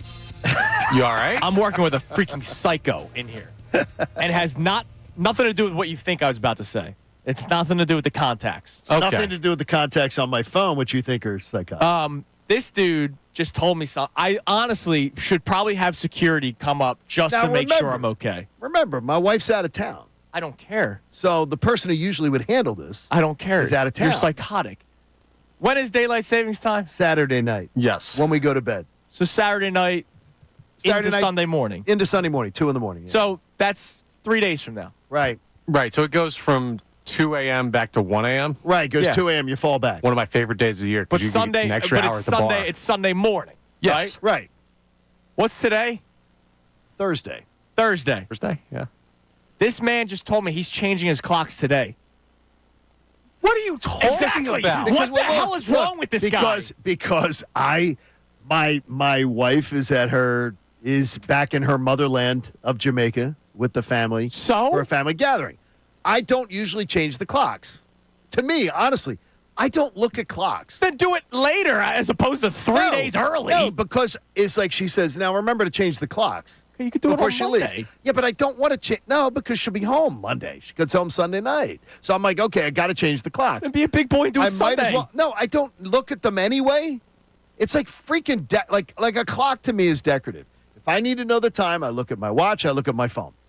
So I mean, to me, I was told, could you please remember? Don't forget to change the clocks. On Sunday. No, she didn't say it on Sunday. She just said, don't forget. So guess what? I don't want to do it Sunday. Sunday's Eagles game. Sunday, I'll go on a hike in the morning since it's a 4 o'clock Then game. do it Saturday night. You're doing it on a Thursday? That's weird. It's 3 days from now. I got better plans on Saturday night, hopefully. Dude, this guy's psychotic. I'm kind of concerned for my that's well-being. one of the craziest things I've heard Like, from I get any it. person in my I life. check the time on my phone more often Right. than, I mean, than other times. Like the phone, like the time on the microwave, like doesn't.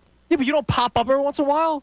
You don't like go, oh, what time is it? And my phone's somewhere else, and I look at the microwave, or are you looking for your phone first? No, I look at my wrist. I don't like wear I have an the Apple Apple Watch. I don't do Yeah, that. all my watches are dead. I check the microwave But every this once guy in a is while. like, By the way, you're gonna do something 3 days early? Why? Like I get it. I'm a planner too, right? Like Right. I am. No, I'm going to do it just This is because I weird. was asked to do it, and I don't want to forget because I'm a dope. All right, if I don't and forget. if you Well, what forget, if I you don't could think you're. set- I don't think you're sleeping outside. If What you if you forget. could set like an alarm on a clock to remind you to reset the reset clocks? the clocks. No, and then I got to go do it. It just gets. I don't want to do it. Somebody's gonna come over to your house and be like, "What time is it?" Well, no one's coming in the house. I'm not having. Like, what am I having? People over? John's going to be late for work tomorrow. Not and having we're all gonna people know why. over. Honestly, I kind of want it to I happen. think I'm going to McLaughlin. I want you to be an hour late tomorrow. The McLaughlins are taking me in for dinner tonight. I think. Very nice. So it's nice. So I'm going Make sure over. you're on time. Mark's in Rear Window. He had a knee. He had an injury. He's the one who he fell and his the hip hamstring thing came swelling. apart. Yeah. So he's in a chair, one of those old lady chairs that like lifts you up and everything. He has to sit there like Rear Window. You're weird. All right, I am weird. I own it though. What do we got on the text line? I don't even know how we could go to a text message after that. But we have a lot of people checking in on all of our conversations today.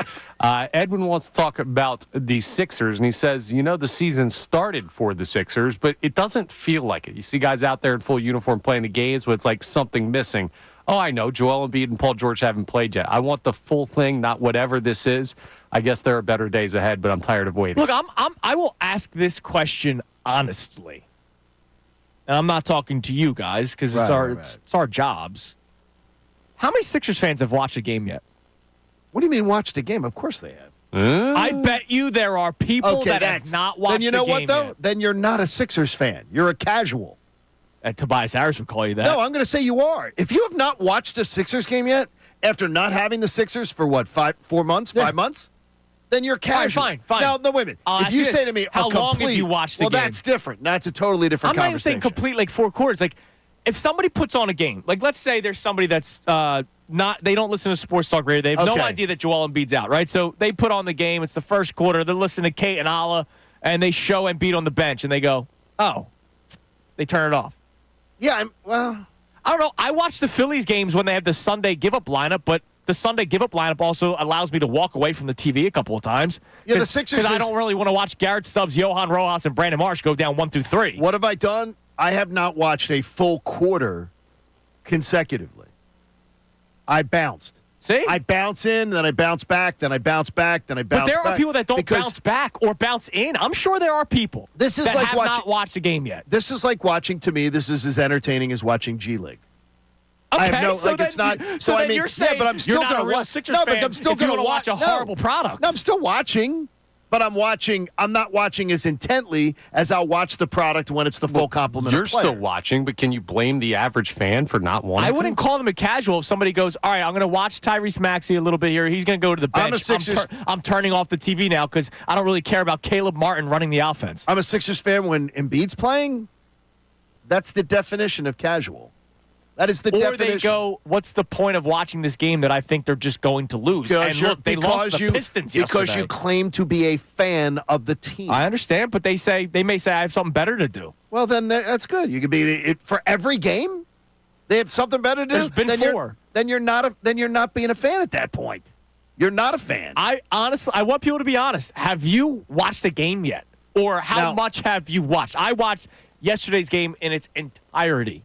And the whole game, I'm going, why am I doing this to myself? I heard and love the work of our friend Kate Scott. Fantastic. He's tremendous. Taryn Hatcher's awesome. Yes. So Taryn's last night and Kate got into something where they were talking about they were trying to explain the bad offense and saying, well, the players don't know each other's voices. I mean, that could be true. Yeah, that's certainly a thing. And I'm going, okay, so that's the reason. That's not the reason this offense is bad. I mean, it's a whole new team, and they don't have their best player that stirs the drink. Yeah. Correct. It is not to do. That could be a small little factor. It's not why this team looks so bad right now. Because Joel Embiid and Paul way, George are both out. And the rebounding, horrendous. Yeah. Horrendous. Yep. All right, coming up next, we reset the show. We have today's headlines with Hot Dog Boy, Connor Thomas at 8:05, and then Jeff Kerr from CBS, or Kerr Jeff, as John has him in his phone. He'll join us at 8:10. It's Kincade and Salciunas, 97.5, The Fanatic.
Salciunas, 97.5 The Fanatic. We have today's headlines with Connor Thomas at 8:05, and our man Jeff Kerr from CBS. I have a bone to pick with Jeff, though.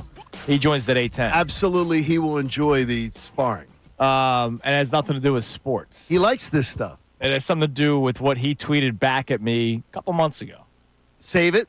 I will. And be prepared, because he'll be ready for you. I don't even know what it's about. But Okay. he'll be ready for you. I will. I have a bone to pick with him because I have not spoken to him on the show yet. So He is. we got to talk. I will tell you, he is more Sixers deranged than you are. I love that. You Look, and him, I respect you and him that. would be over a beer. That's what you two. You two would eventually go from Eagles to Sixers. Yeah. Because he is Sixers deranged. All right. So I respect that. It's just what he tweeted at me a couple months ago. I do not respect. Good. Well, then be after it. Yeah, Good. we'll talk to him at 8:10. All right, so our topics today, the first unofficial first half of the season for the Eagles, what has been real, what has been fluky, and when it comes to the Sixers, it started off as just like a, hey, voice your frustration, annoyance kind of show because they lose to the Pistons yesterday because, again, Joel Embiid and Paul George are out. Nick Nurse is trying to answer questions, but he's getting annoyed, whether that's right or wrong. It's the whole situation sucks. And then I bring this up last segment, and you thought it was crazy, John, about whether or not people have really watched anything at all when it comes to the Sixers. Mark Miller checks in. He says, I have not watched more than a quarter this season. Okay, I don't. Well, wait a minute. Is it more than a quarter of 4 games? I think more than a quarter of then 4 that's games. terrible. That's not like you're not. Then it is. There's. By the way, casual fan is not meant to just. It's not a demeaning thing. It's that you don't have the passion of watching. Like, there's a lot of people I know who are casual Flyers fans. Yes. They will not watch every game. I will watch parts of every single game this year. At least probably anywhere from the worst I'll probably watch is 10 minutes of action. Okay. And there will be nights where I turn it off. Either the game gets crappy or life happens, happens. and you got to do something else. But I will always make the appointment. It will always be there. Sometimes I will watch a Flyers game and a Sixers game too. I'll watch a Sixers game and come in and go, what's it tonight? Sixers Grizzlies? And I'll do the catch up through key plays function. And it'll be second quarter, and I'll know, okay, catch me up. Okay. And I'll catch up. I'll do that, and then maybe give it another 15, 20 minutes. But there's some people that won't. I mean, think about it. They've played 4 games. Wednesday night, last night against the Bucks. Right before the season starts, you get the rug pulled from under you that Joel Embiid and Paul George are not playing. We knew that Paul George was going to be out. Then the next 2 games were a Friday and a Sunday. What if you had stuff going on a Friday night and a Sunday? Like, I don't know, your brother was getting married. Yeah, you had a wedding, and you go, all right, well then, I'm not going to make a point to watch a team that doesn't care. Okay. Now you're putting these equations into it that totally, absolutely take a discussion. You had the big General Hospital episode the other day. Hey, Sam died yesterday. What if you'd rather watch that than the Sixers? By the way, you called me as Sam was flatlining. I put it on pause, and I'm thinking, is she living or dying? She died, by the way. Wow. She died. Spoiler alert. I was going to catch up on that died. today. So I would love to hear from people. How much have you watched the Sixers so far this year? Did we get any texts, Connor, before we get to today's headlines, which I'm very excited about? I actually added a story that you have no idea about. Okay, and I like it's a this. freaking amazing story. I like it. What do we have on the text line, Connor? So we do have people upset about the Sixers still. Okay. And this is, I think, a little too far. I always like it when you laugh at what you're about to read. Yeah, I mean, but this texter says, Joel put team ahead of self. That's why you're looking at the situation that we're in with the Olympics and not being ready to play this year. It's unfair to the players on the team, and it's unfair to the fans trying to get into the building. It absolutely is. And that's why when Nick Nurse is being asked about questions of the fans, and Nick's like, well, we told you were out. Nick, I get it. You're a head coach of a basketball team. You don't live life the way that a fan would. But not often am I buying a ticket the day of. Like, that's rare. At this stage in my life, I have a 2-year-old son. I have to try to, hey, Christy, I'm going out on Saturday. Connor, I'm going out in the city. This thing's been planned for like a month. Like, I'm at that stage in my life where I have to plan ahead of things. Channel 6 had it on the news yesterday. Of course, Andrew Salciunas is getting a night out in the city. But, like, that's where I'm at in life. And I'm sure there are a lot of people that have the same issues that I have that can't just say, you know what, let's go to a Sixers game today. Yeah, okay. I was laughing because I had to omit a couple expletives from that text there. By the way, that is I can't imagine that reading it because I'd be like, wait. Like I would just tend to read something. So that's good on your part. That's good editorial good. action, right? We there. might have to have a John Reads text messages day. No. They'll be We'll get in a lot of trouble. There All will right. be bleeping. Let's get into trouble now. It's time now for today's headlines with Connor Thomas.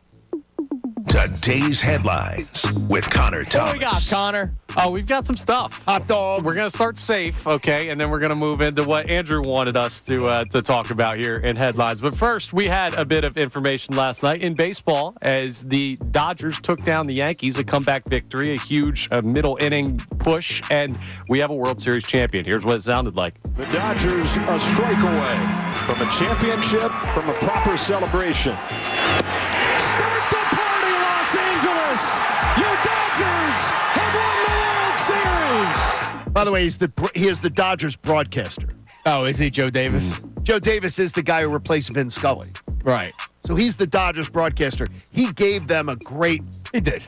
That sort of sounds like a hometown call, but that was Joe Davis was freaking unbelievable. He's great. This postseason, he was unreal. But let's talk about the team. How worried now as we look towards 2025? I didn't want to play them in the playoffs. Like when we were doing the whole, you kept saying that. I'd rather face this team. I'd rather face that team. I wanted nothing to do with the Dodgers. You kept saying that, and I would have taken my chances. No matter with how the hot the Padres were, I did not want to face Ohtani, Betts, Freeman, and Freddie Freeman played like one of the greatest baseball players ever in this World Series. His streak of 6 straight home runs in a World Series game ended last night. I know that Ohtani now becomes a pitcher too, so it's as if they went out and signed a huge free agent. Yeah, after winning the World Series. And you know they're going to add. Not great, boys. Yeah, No, it's not great. I mean, look, it's not great. The window of opportunity that the Phillies wasted the last 2 years is huge. Yeah, it's huge. That's the 2023 one that will forever haunt them. Will the be Texas painful. Rangers, an 83-win team or whatever, or 88-win team won the World Series. And everybody's saying, "Oh man, no team in the National League has figured out the bye yet." Well, they did. The Dodgers, two teams, the Dodgers may have. So did the Yankees. Yankees did. So have the Astros. Exactly. Maybe the bye isn't the It's issue. not. No, it's not. 3 of the 4 teams figured it out. All right. What else we got, Connor? We have a dispute that needs to be figured out in Colorado Springs. So there's a tattoo shop, Listen to this and close. right across this little alleyway is a large apartment building. And the issue is the apartment building has private parking. So they have been towing people who have been going to the tattoo shop. Now, before we continue, the lot was not private parking beforehand. So, like, people used to park there all the time. Are there signs that say private parking? Only on the apartment building side, not on the side of the tattoo shop, which was where the parking spots are located. So it's confusing is the way they put it, but people keep getting towed wrongfully, and the tattoo shop came up with a solution. Hello, I'm TV's Mark Salinger, down in Colorado Springs today to share an important story going on in our community. Blur it out for sure. There are a lot of words to describe what we're blurring, but let's just call it a male body part. The mural is basically, it's a tow truck driver towing a car. He's a big old running over while other are running away from him, doing Colorado activities like mountain biking and snowboarding away and stuff like that. It's a large mural where all of it is made up of that. Male genitalia. And now on the roof of the building so that the people that live in the apartment complex, when they look out the window, there's just penises everywhere. Wankers. I absolutely have great respect for the owner of the tattoo. I saw that story. I think that is classic because it's their building and it's not something that they can be talked to about for. It's private property. They're allowed to do whatever they want. Well, no, they can't do it on sides of buildings. You But can't on do top. that. But on the top, I think that's a brilliant way of going about your So business. you move into this nice apartment By the way- complex. It's brand new, and you look out your window. By the way, I had that in Ardmore when I was building the house and I was living when I first moved home here. Yeah. And I was living in Ardmore. We had private parking, and we had the weed dispensary across the street. Damn right. And every once in a while, Scooby and Shaggy would be wandering around trying to No, I was just in me. the private parking lot.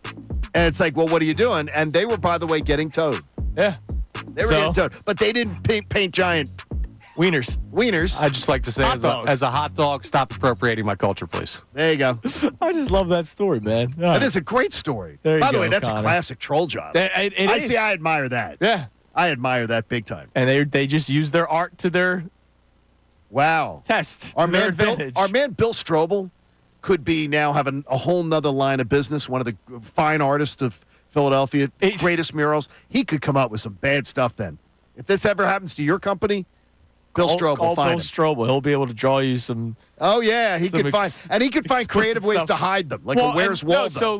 Where's Wanker? He made it like the person riding a bike because there's a lot of biking. No, the person was actually a. Oh wow. Yeah. It's good work. Oh boy. All right, let's head to the Comcast Business Hotline. Every day in business is a big day. Let Comcast Business help you move forward with what's next. He does a tremendous job covering the Eagles and the NFL as a whole for CBS Sports.com. Jeff Gurr joins us. Jeff, good morning, man. How you doing? Andrew, what's going on?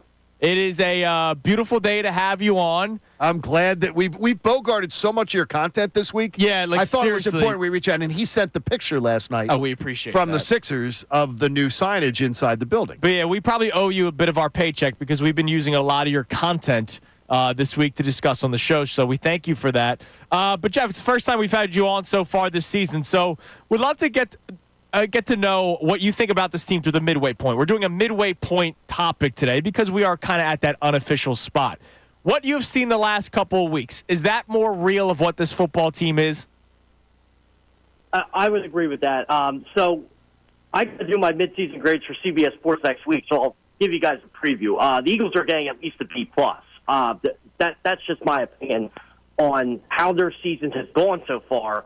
Because, look, it was all doom and gloom after the Tampa Bay game, right? But you have to put things in their perspective. They didn't have A.J. Brown. They didn't have Devonta Smith. It was probably worse than we all imagined. And they looked great in the Cleveland game, but the old saying, a win is a win in the NFL. And they kind of rolled with that. And they beat a bad Giants team, which a lot of people did think they were going to lose to. I mean, I thought the people at CBS that thought they were going to lose that game. And they ended up steamrolling them. And then they end up beating I don't think the Bengals are a bad team. I don't think they're a good team either, but never won in Cincinnati. They get a convincing win there. They seem to have found their identity over the last couple of weeks. I know we've been talking about that a lot inside the NovaCare complex. So, now they're playing a bad Jacksonville team. I mean, they have a realistic chance here of going to 7-2 by the time they play Washington, and that's kind of what you hoped for as a fan going into the season. Jeff, tell me, though, about the evolution of where they are today and where they were. And how do you think it came about? How much do you think that Nick Sirianni was brought along kicking and screaming? How much do you think Jalen Hurts buys into what they're doing now and the Kellen Moore situation? Yeah, I think it always takes time for coordinators to kind of install their offense and their defense, right? And we have to admit, the Eagles had 2 new coordinators this year. And we thought it was going to be like this last year, Brian Johnson and Sean Desai, and it ended up getting worse instead of better.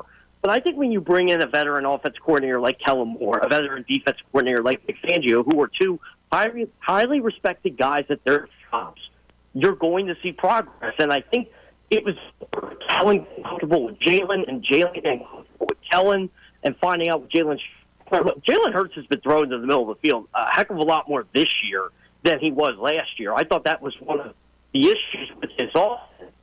And, now it also helps when you have Saquon Barkley, right? You actually have a finisher at running back. I thought that was their biggest issue last year.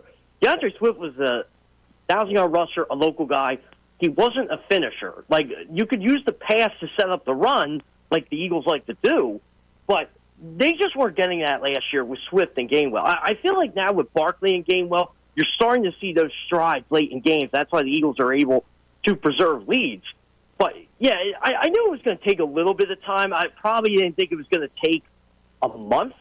But I will say this. I think the Week 5 bye, as much as we complained about that back in May or June or whenever, it came at the perfect time for this team. Yeah, not just health-wise, but a mental reset as well. So, Jeff, do you think this style of offense continues moving forward? The Jags, we looked it up yesterday, are 6th best against the run in terms of yards per carry. So you can either look at it as, oh, maybe the Eagles should pass in this game, or you look at it as, hey, this is their strength, the Eagles' strength. Let's fight fire with fire and keep going at it because it's worked the last couple of weeks. So do you believe they keep on going with this sort of offense? You know what, Andrew? It does call for them to pass this week, right? Because they're 28th in the league in opponents' completion percentage and opponents' passer rating. They're 29th. They've allowed 17 touchdown passes to 2 interceptions. you would think the game plan is to, okay, we're going to get the ball to A.J. Brown, Devonta Smith, Grant Calcaterra, get them involved in the passing game early. I'm assuming Dallas Goedert isn't going to play, by the way. So you would think that let's test them early, and then we'll set up the run later. But you got to remember something, too. Jacksonville's run defense was really good. And Jacksonville does have good nose tackle, by the way. But when they traded away Roy Robinson Harris, I thought that kind of hurt them against the run. So we'll see the long-term effects of that. But, yeah, it does feel like a game where Jalen can control the middle of the field. He can test them early. And it just kind of – this game has the – I'm trying to think of the right word here. The prospects of Devonta Smith going off. I don't know why that is. Probably because the Jaguars are struggling at least in coverage and getting in position. Just seems like a game Devonta Smith could take over. All right, tell us about how the way Vic Fangio has taken over this defense, and with a lot of young players and a lot of the same parts that were here last year, he's getting so much more out of them. What have you observed, and how much do you think that learning curve can continue? Yeah, I'll tell you what, John. So what I've liked about Vic Fangio is I think he's been honest with a lot of these young players, and I think it was Jalen Carter that said in training camp he likes to be coached that way, and I think it was just more finding the identity of his players. Right, we were on Bryce Huff the first couple of weeks to no end, myself included, and then it takes someone like Vic Fangio to realize, look at his tape with the Jets, and he's back in a 4-point stance. All of a sudden, he's getting more pressure on the quarterback. Nolan Smith, who really hasn't had that much of an opportunity to play, and the Eagles admitted as such last year. They should have played Nolan Smith more. I think you're seeing the results of that. Now, I'm not saying Eagles shouldn't add another pass rusher for depth at the deadline, but I feel like you're getting more out of Nakobe Dean, Nolan Smith. That's what they needed last year. I've had players in that locker room tell me last year with Sean Desai, they were just confused over the entire defense, what they were doing. There was a lot of the younger players too. So I think now, I don't want to say you have an adult in the room. I just think you have a veteran in the room that can help these guys and put these guys in the best position to win. And we got to be honest here. The additions of Quinyon Mitchell and Cooper DeJean were like a breath of fresh air for this team. You went from like one of the older defenses in the league to one of the youngest overnight. Yeah, only one starter above the age of 28 on that team, so it's definitely been a youth move. And two of those may be going on at the end of the year. Yeah, so exactly. Even going to get younger. Jeff, before we let you go, I want to hear this one. A little beef. Yeah, I got a bone to pick with you, Jeff. All right. Do you remember our conversation on Twitter back on June 21st? Of course he does. I'm sure. Yes. June 21st. You're going to have to remind me of this one. So I put out a tweet. If you are a slow left lane driver, you know who you are. Why? Ooh. Why? Is it fear, incompetence, lack of awareness, staring at your cell phone? I just want to have a conversation. Out yourself. To which you responded, they do hand out speeding tickets with the winking emoji. Are you saying you're okay with slow left lane drivers, Jeff? Oh, I'm not, but I don't drive in the left lane either. But, if you lived on 422, you know what I'm talking about, Andrew. I'll say 422, 42, 55, 295. If you're driving in the left lane 1 or 2 miles above the speed limit, get the hell over to the right lane. What if someone's driving 10 to 15 over the speed limit in the left lane and you're passing people? You know what that's called? Normalcy.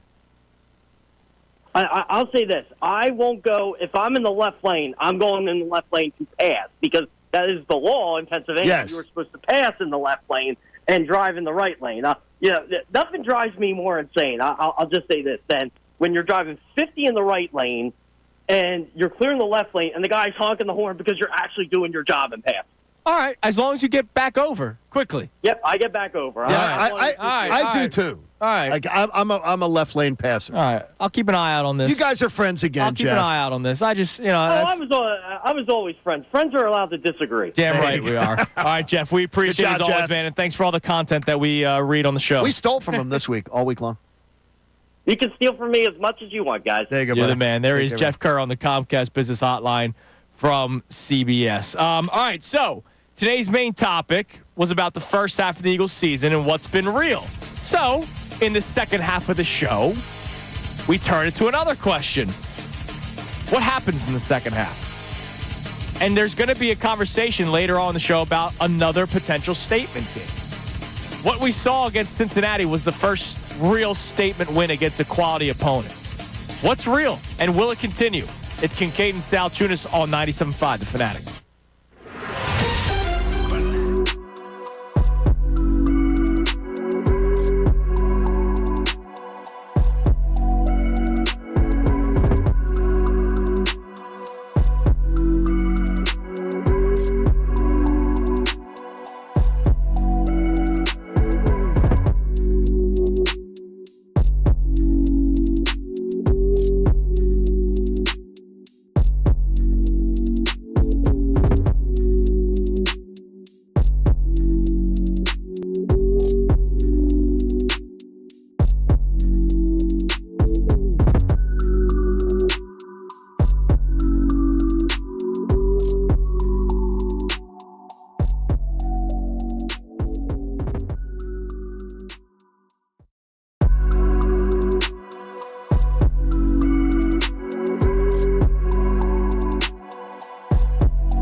dad used to always say this when I was growing up, and I'm sure it's from something. He would always say, I weep for the future. Because, like, if I did from something? Probably, I don't know. But if I did something dumb, he'd go, I weep for the future. Okay. Like, for the future of this. Sure, this great country of ours. Weird. I weep having to live through next Tuesday. You just showed us a picture of a gecko. Oh, it's gigantic.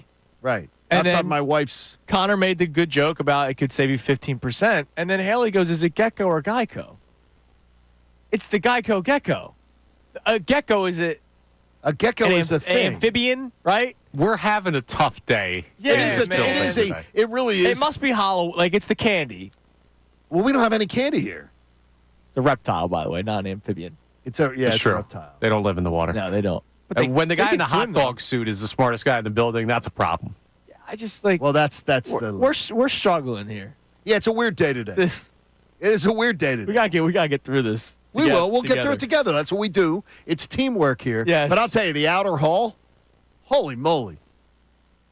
Between Brendan Gunn and Haley today, it's been a rough day. It's a struggle bus. It's been a rough day for the show. Takes today. both of them to open a jar of peanut butter. All right. So today's main topic has been about the first half of the Eagles season. What's real and what's been fluky. So during the second half of the season, what are you expecting to see? So I said to you, I do believe the first half defense a little fluky. Not that I think they're going to be a bottom third team defensively.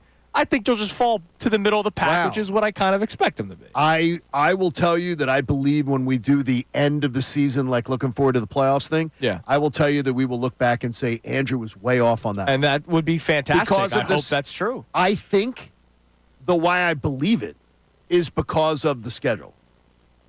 Okay, I'm looking at it. that's fair. Lamar Jackson scares the hell out of me. Dak Prescott is a guy who has terrorized the Eagles throughout the years with his numbers. But to me, it's the idea of I'm looking at it saying they're not facing a lot of really top-notch. No, they're not. Matthew Stafford could be scary in that in that Rams game. Lamar, both Jaden Daniels, both Dax. And Jaden, but I'm not. I don't want to disrespect Jaden Daniels. You're really Mr. don't. Jaden Daniels. No, I am. I am. But I quarterback believe, man here. But I believe that Vic Fangio will have the ability to make a young quarterback look a little overmatched. Okay. And he's not this dynamic thrower of the football. Right. So I believe I like, how about this? I like the matchup of the young quarterback with Vic Fangio. I'm going to be very comfortable with that he's not going to let the young quarterback just terrorize. So you think the defense might still be I think one of the it better is. defenses Yep. in the NFL? I really do. All right, Connor, what do you expect to see out of the Eagles in the second half of this season, which I guess we'll say starts Sunday against the Jags?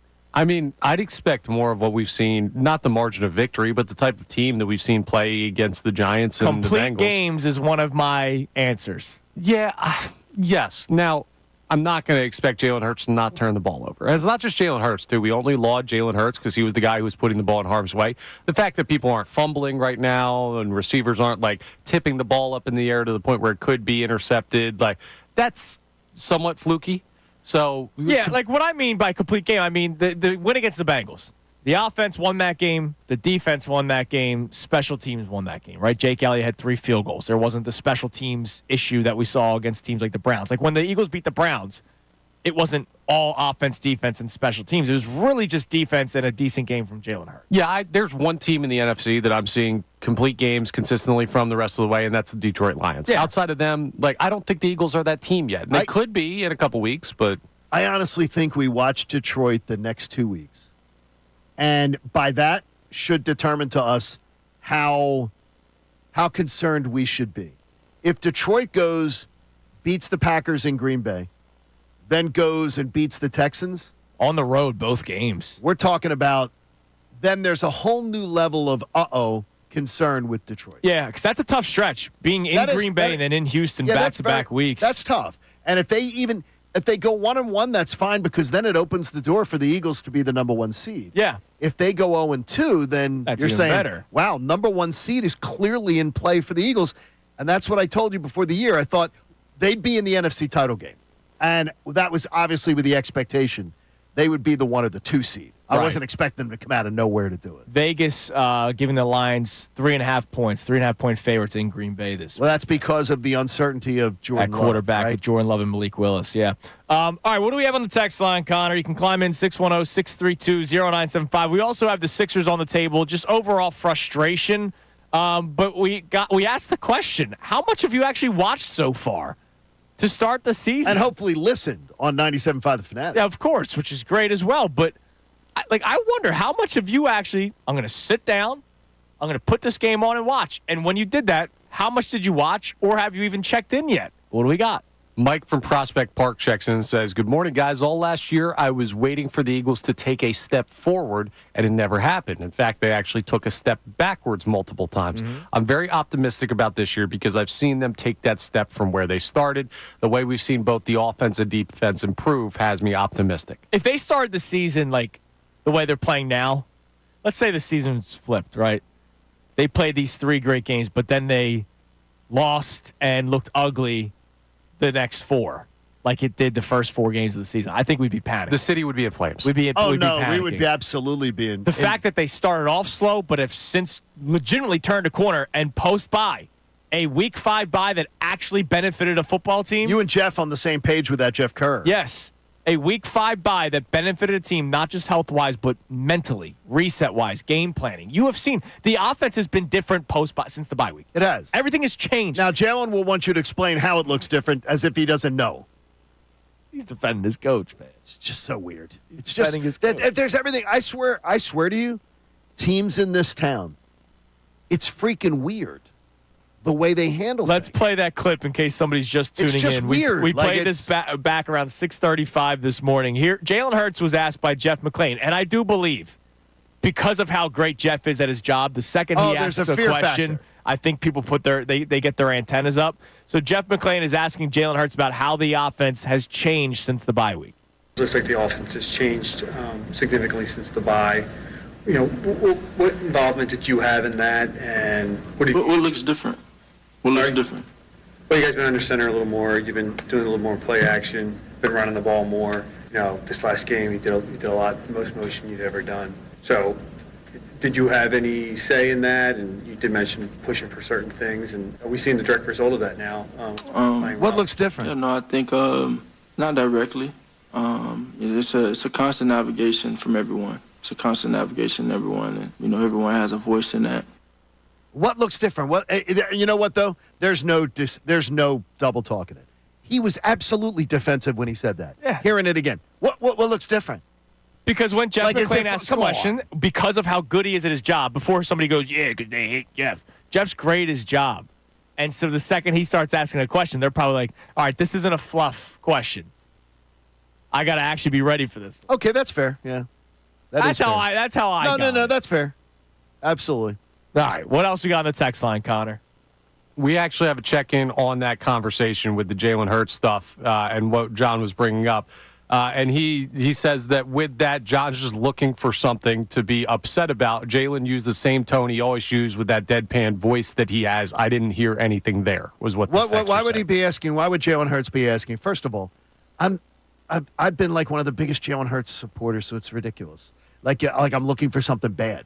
What I'm saying to you is why would Jalen Hurts be asking Jeff McClain what looks different about the offense when he flat out knows that it was the most pre-snap motion of his entire NFL career, of any game plan he'd ever been a part of, that the under center snaps was as much as he's been under center since 2021. Why are you asking that? Because you're defensive about it. I don't understand why. The idea, the theory that you guys floated to me earlier, that he thinks it's like a gotcha against maybe his coach. Yeah. Then I bought that and I said, okay, maybe that's it. It still doesn't make sense. Truth serum, Jalen probably goes, yeah, dude, of course it's different. Nick finally got out of the way, and Nick's finally listening to Kellen Moore, and he's finally listening to me because everybody that says Jalen's afraid to throw over the middle of the field, did he not look pretty good throwing over the middle of the field this past weekend against the Bengals? I think he's looked good throwing over. Dude, his numbers last year, he had an above-average quarterback rating throwing over the middle of the field last season. He was the best pocket passer in the NFL in 2022. This is not a thing that Jalen Hurts can do all kinds of things. Yeah. It doesn't just mean throwing over the middle. So I think to me, it was defense. I think it might have been what you guys gave me the best theory. This is a Jeff McClain question, so I know he's fishing for something. And I got to be careful how I answer. That damn Jeff McClain. It could also have legitimately just been a clarifying thing of like, what specifically do you want me to answer about? What was different? All Jeff said is things are different. And there were two things that were more different than at any point in his entire NFL career.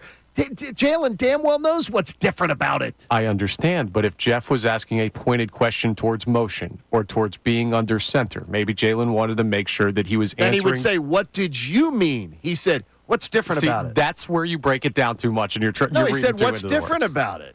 Like as if we don't know that it's different. It doesn't make sense. All right, coming up next, I just read something that's gonna get under John's skin. Here we go. Here we go. I can't wait. I have a smile. You can't wait? I have like an evil smile right now because it involves two things that you absolutely despise. Okay, that's good. Coming together as one, like a Reese's peanut butter cup. What? Two things coming together that you despise? Oh no, I like that. I was gonna say. I thought. I love the Reese's. Brian Westbrook's anti-Reese's cup. I love the Reese's cup. Okay, shoot. I thought. Well, it might happen to him when he get hit in the head at Villanova. We don't want that. All right, coming up next, I tell you what John's going to absolutely hate. It's Kincade Salciunas, 97.5 The Fanatic. Now, a Birds Insider update on 97.5 The Fanatic.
for the people that shed tears over Paul Reed, why can't he play for the Pistons?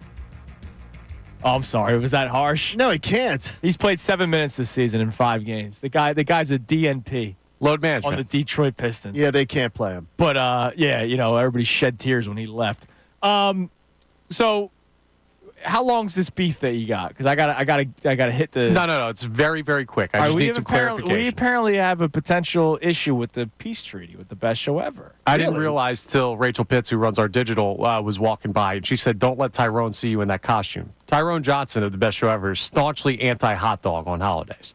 And I am dressed as a hot dog today. Oh, okay, because he is anti-hot dog on holiday. He says there's better things to grill than a hot dog. I would like to clarify that this has nothing to do with Tyrone's hate for hot dog. This has everything to do with me being lazy. Oh, okay. So this was not a shot fired. That's it. That's good, okay. I don't think anyone would have caught that way. But well, Haley may be posting something on our socials trying to set it up. So I'm protecting myself. Look at Rachel trying to stir the pot behind the scenes a little bit there. That's all. All right, 2 things that you hate, John, coming together as one.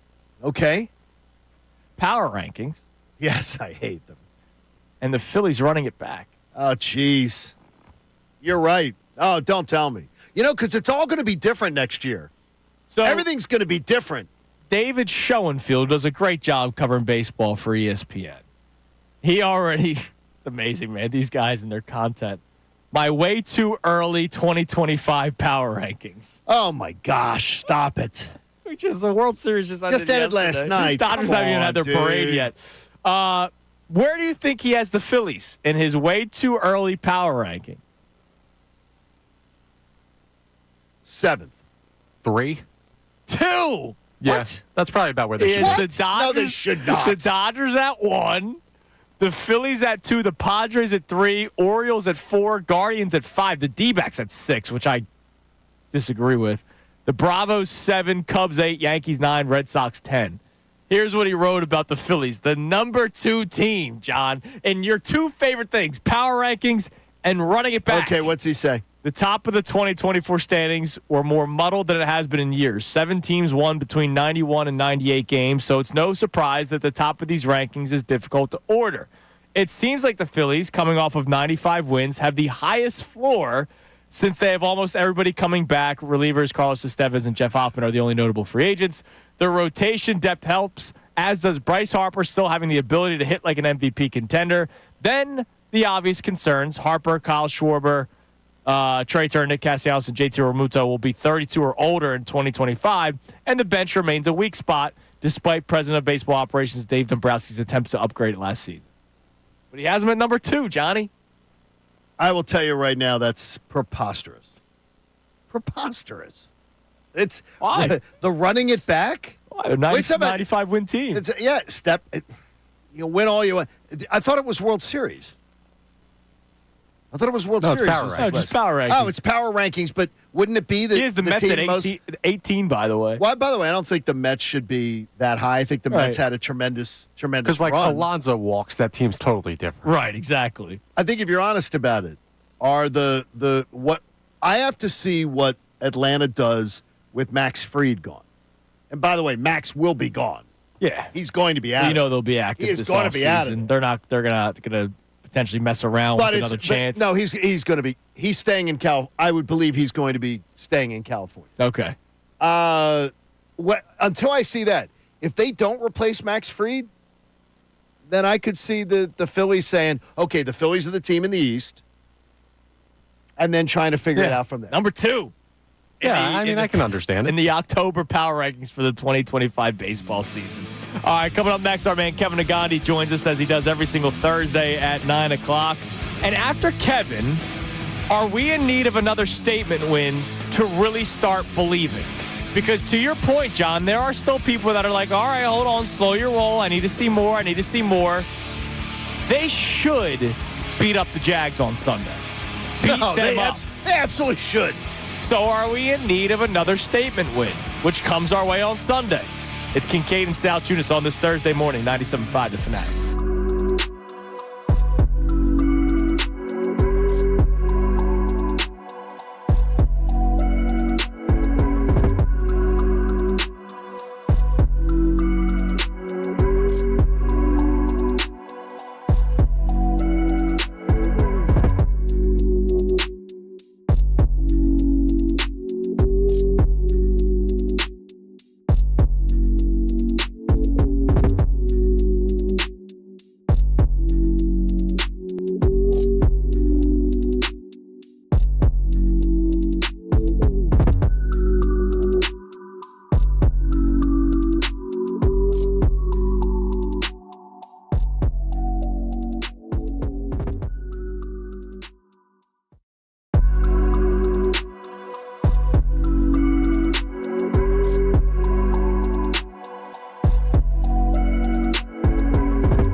9 a.m. on this Thursday morning, 97.5 The Fanatic.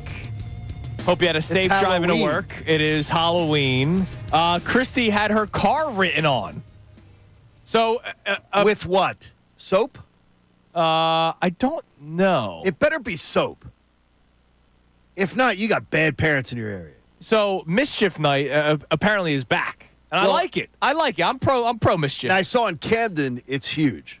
Okay. They say it's huge in Camden. I'm looking at the local news that it's still a huge thing in Camden. All right. Used to be big in Hainsport back in the day. Yeah, that's when you were a kid. In Landview, it was very quiet last night. Yeah. There was nothing going on. I hear the message on Christie's car was listen to Kincade Salciunas, Yes, 6 a.m., 10 a.m. It was actually me that did it. All right, let's head to the Comcast Business Hotline. Every day in business, big day. Let Comcast Business help you move forward with what's next. He does such a tremendous job in all of his duties at ESPN. That, of course, the great Kevin Negandi. Kevin, good morning.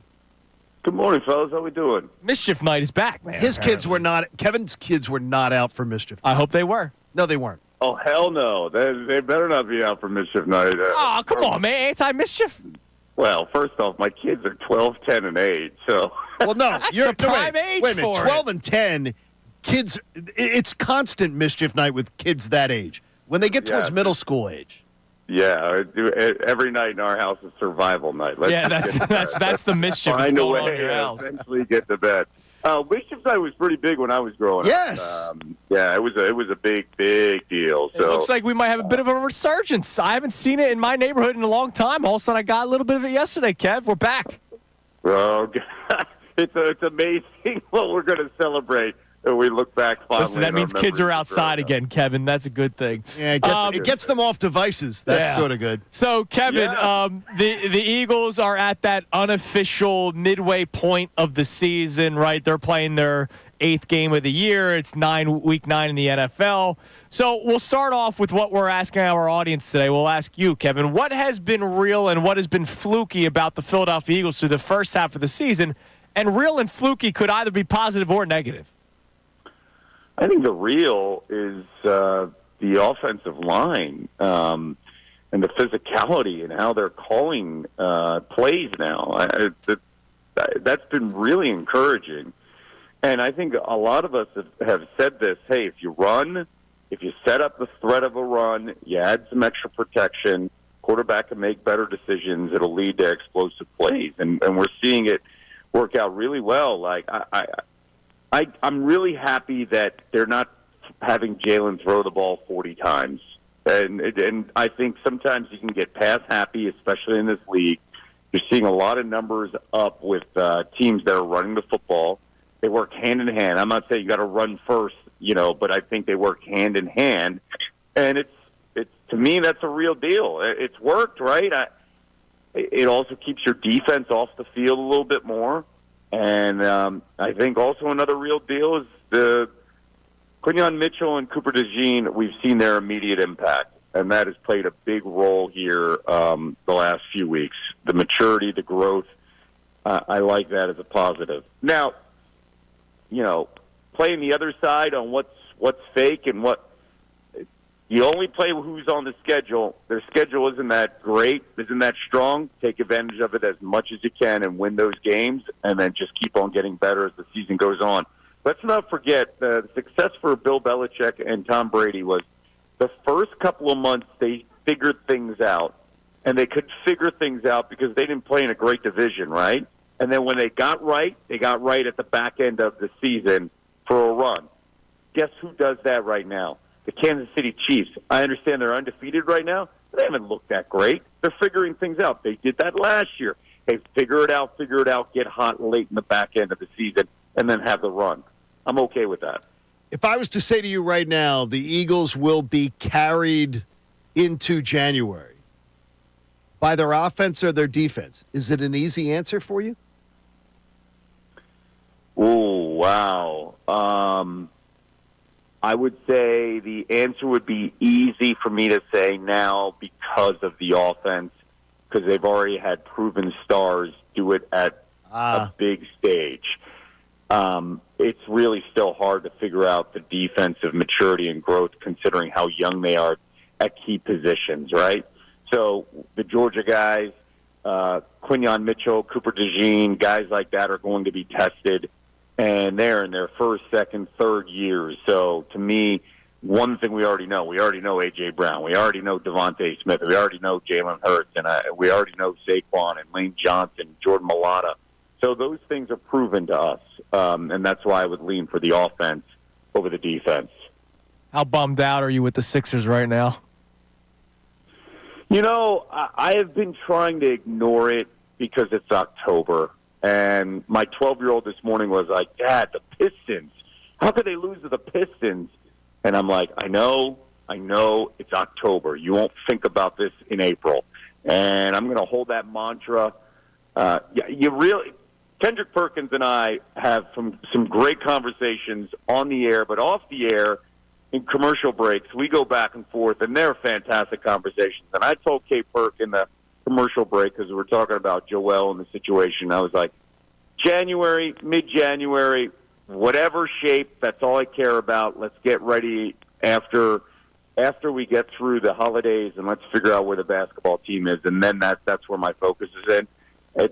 Not one person this spring talked about what happened in October. I will tell you this, so though, let's not Kev. fool ourselves. But wait, if you're telling me we wait till January, I'm going to tell you you're going to play your way out of a top 3 seed, minimum.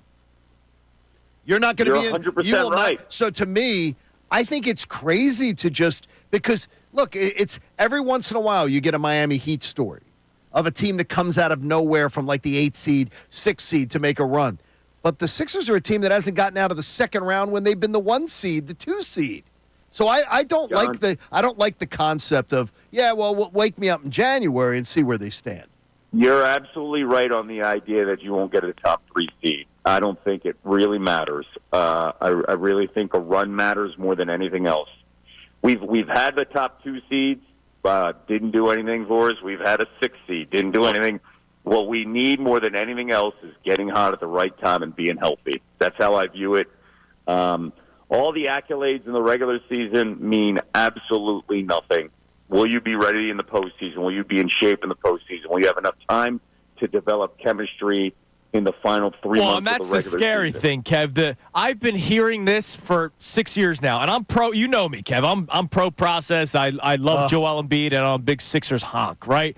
But I've been hearing the same, well, they didn't have enough time to gel excuse for like 5 years now because it's been acquiring James Harden, trading James Harden. Ben Simmons isn't holding out or is holding out. This guy's hurt. That guy's hurt. They didn't have enough time to gel. And now all of a sudden I'm a couple games in the season already. And when's that excuse going to start? Yeah, I mean, those are all justifiable. Guys, I think all 3 of us and many in the city all feel the same way. You're banging your head, but we don't have an answer. We won't have an answer, I think, no matter what we say and what we think. And, well, this happened this time, this happened that time, and what about this and what about that? In the end, it's do they have a starting 5 that we originally thought they were going to have, and are they going to be ready for a run in April and May? And that's kind of where my viewpoint is. In January, mid-January, you ramp it up. Where are we? Can we get going? Because we have seen Joel play out of his mind, guys, in October and November and December and January. Remember the MVP year, right? And then you get a little injury and you stumble out of the All-Star break, and then it lingers and you're just not right. And guess what? You guys would have cashed in all that good favor, right? All those great moments early in the season to be right in March, right? To be right in April. And I'm not sticking up for anybody. I'm just saying that I can't go through that emotional run, just the constant speculation of what does this mean right now. I just can't, because to me it's like it doesn't matter. All that energy will not matter until we see what this team looks like in the spring, because the runaround is just going to make us crazy. As you saw the Dodgers win the World Series. Oh, yeah. I'm glad we're bringing this up. As a Phillies fan, do you feel that maybe a window has at least partially closed? You know what I felt last night? I felt like watching this series, the Phillies were exactly the Yankees. And here's why. A team built by just power, front running, getting big leads, but can you figure out how to grind? Can you figure out how to play good defense? And can your bullpen hold on the back end? And what haunted the Yankees this entire series? They were not tough enough. They didn't have enough with the bullpen. They weren't smart with the pitching rotations, pulling out Garrett Cole, and their defense was horrendous. The mental mistakes at home got to them. So it reminded you. You had PTSD of watching our team. And it's exactly some of the holes that we've seen with this Phillies team through the years. So while I was watching that game last night, and I was watching Game 1, I was like, holy cow, that's the Phillies. The Yankees situation would have been exactly the Phillies. The Dodgers have had a ton of heartbreak the last 3 years, but they have a mental fortitude that we saw with a bunch of other guys on the team, like Edman, phenomenal NLCS, guys that are toughening it out and figuring things out. Freeman hobbled, then finding a way. And there were a variety of different dudes on the Dodgers that stepped up. Shohei gets hurt. A variety of different guys found a way in that lineup. I really wanted one Teoscar Hernandez this offseason. Yeah. And the Dodgers got him, and he's a World Series champion. Yeah, and that's a perfect example, right? He hits the double that ties the game up, right, in that big moment, and that's what gets me. The Yankees are top-heavy, and they don't have the mental, I think, and the defensive fortitude to win a World Series when you're grinding. And guess what? Those are the flaws that the Phillies have. Well, good news, Kev. They're rolling it back. They're going to run it back. We don't know that yet. Yes, they do. He pretty much said it, Dave Dombrowski. They're running it back because you know what? Next year will be completely different. Oh, my gosh. It drives me nuts. Drives me nuts. I'm glad you could laugh in the face of heartache. Yeah, because you don't want to cry. And I hear you. What else can I do, man? What else can I do? Like, exactly. We can't do anything else. But the Eagles are on a win streak. There we go. We're doing that. Let's use that. It's the constant circle of Philadelphia sports fandom. Kevin, we appreciate the time Thanks, as always, Kev. man. We'll talk to you next week. Fellas, be good.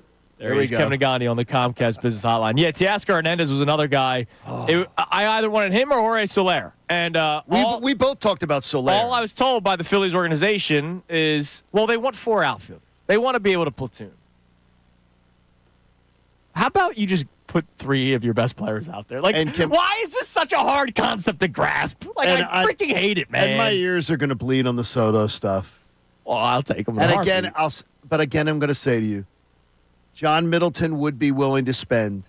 But if you believe in your heart of hearts that, Bryce Harper's going to be fine making 20-some million less than Soto, you're out of your freaking mind. I don't think about it. He wanted to renegotiate his contract with 9 years left on it. For a couple more mil. Yeah, where in the world? Not a couple more mil. You don't know that. No way. What are you possibly basing that on? I don't know where that he's going to be. You're telling me Bryce Harper, if you actually believe Bryce Harper, be like, I'd be cool being. I think he wants to win. I'd be cool making $20 million less than a teammate. John, you're the only person I've heard not believe it. That is absolutely ridiculous. I think he wants to win. I'll tell you right now, ridiculous. He cares about the money. He cares about it.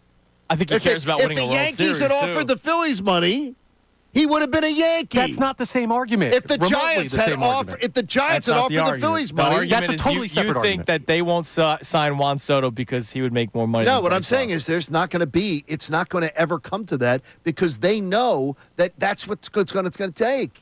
They're going to have to do it. We'll see. We're going to have plenty No. We're going to have plenty of fictional discussions about Juan Soto. I don't think he leaves New York. Yeah, I don't think so either. But the reason guess what?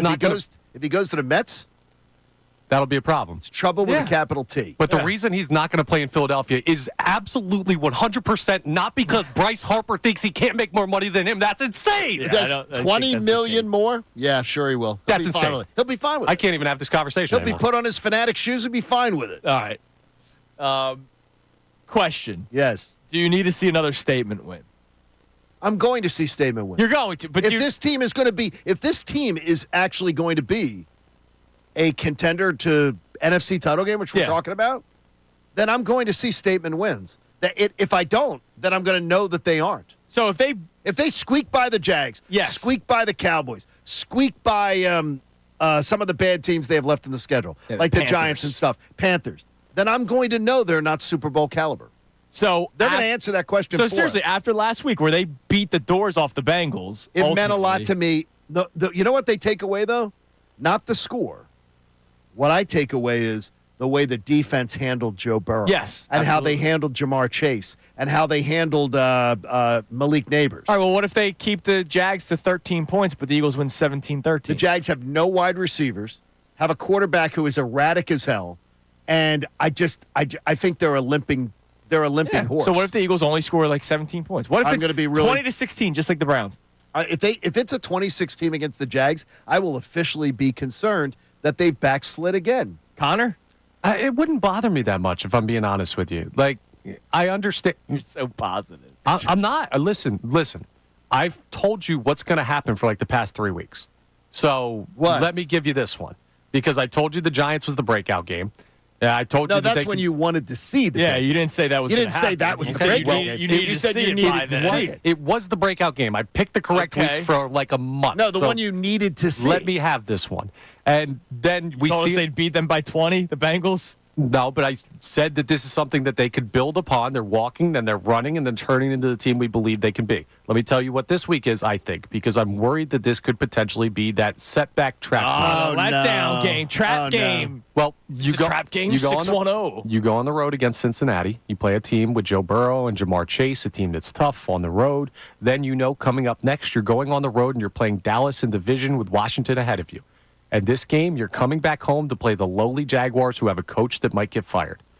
And that's a game that I look at where I say if there's a game where the Eagles could sleepwalk, this feels like one of them. I think they win, but I wouldn't be surprised if it wasn't. If they sleptwalked, to your this point. game? No. They've done nothing to deserve a sleepwalk. Right. No, I'm not saying they have. No, so if they do that, like then all that's of a sudden red flag. Then we're talking culture. Then we're talking all kinds of stuff. It would like, be annoying. No, it would be a red flag. So, a like, I giant need red to see another statement win. But Now, I'm not sitting here today saying they better score 40 points, but like, look, I need to see them win a football game By the way, again. 40 would be nice. That would be nice for me, you. yes. I'll say right now, I want to come in here Monday morning going, damn right, this football team once again said we're the better football team and we're trending in the right direction. Foot on the throat. If it's a letdown game that they still win and it's because they went through the motions, they have not done anything to deserve that. Right, and in a vacuum, you're right. But let's look at what's happened the past 2 weeks. They beat the Giants by what, 20? They beat the 25. 25. They beat the Bengals by 20. Correct.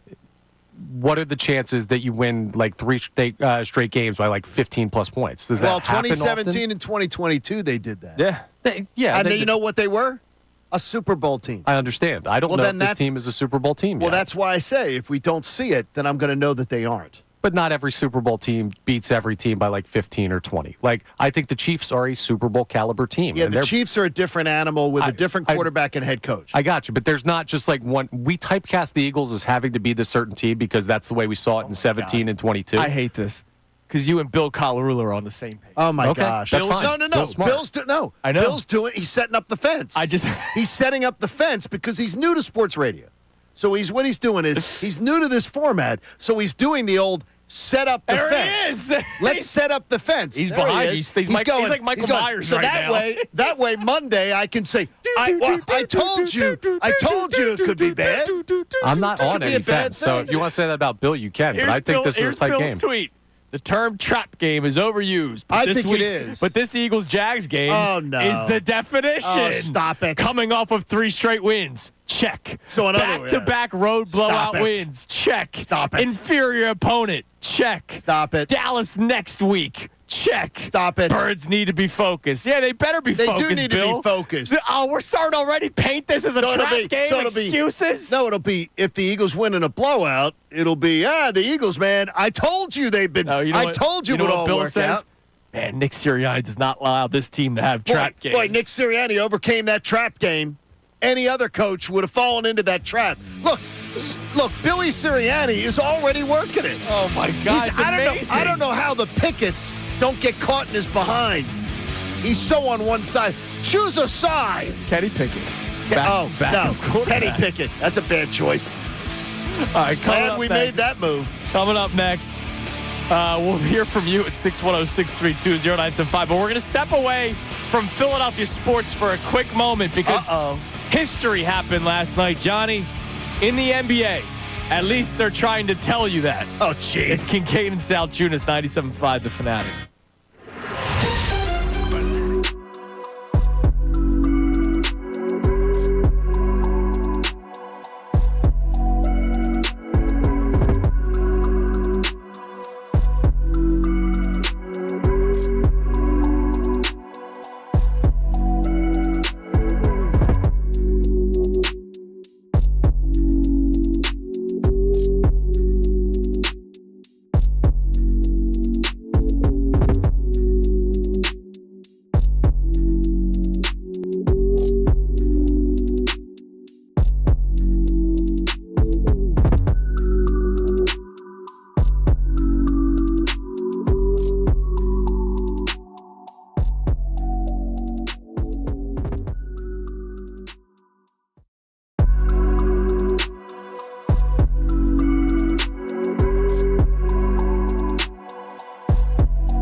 Kincade Salciunas, 97.5 The Fanatic. Tough day for the show today.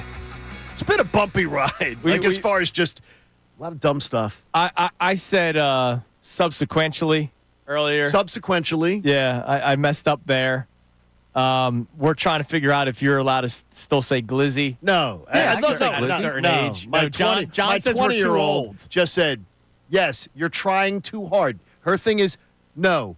They're trying too hard. They're too old to be using glizzy. Shane, about that glizz life. I'm dressed up as it for Halloween. You are too old to be using glizzy. Glizz life again. On the show. When your age begins I will in a have 3. you removed. Ray Dunn is in there. He is ready to be called up. Ray's in his 2s. So he can still use it. I'm saying somebody's going to replace Connor if he ever says glizz life again on the show. Please. And then we already told you guys earlier today that Haley had an issue with the Geico Gecko.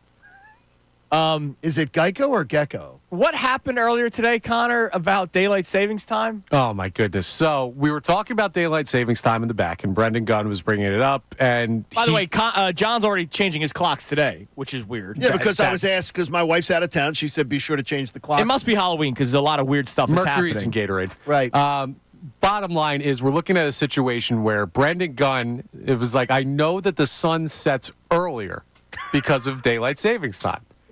So does it come up earlier or later? And he was convinced that the sun came up later in the morning because it sets earlier at night. Strathaven, baby. That's why you moved to the other side of Delco, baby. And our own Haley was in John agreement. Clark, of course not. That doesn't count for you.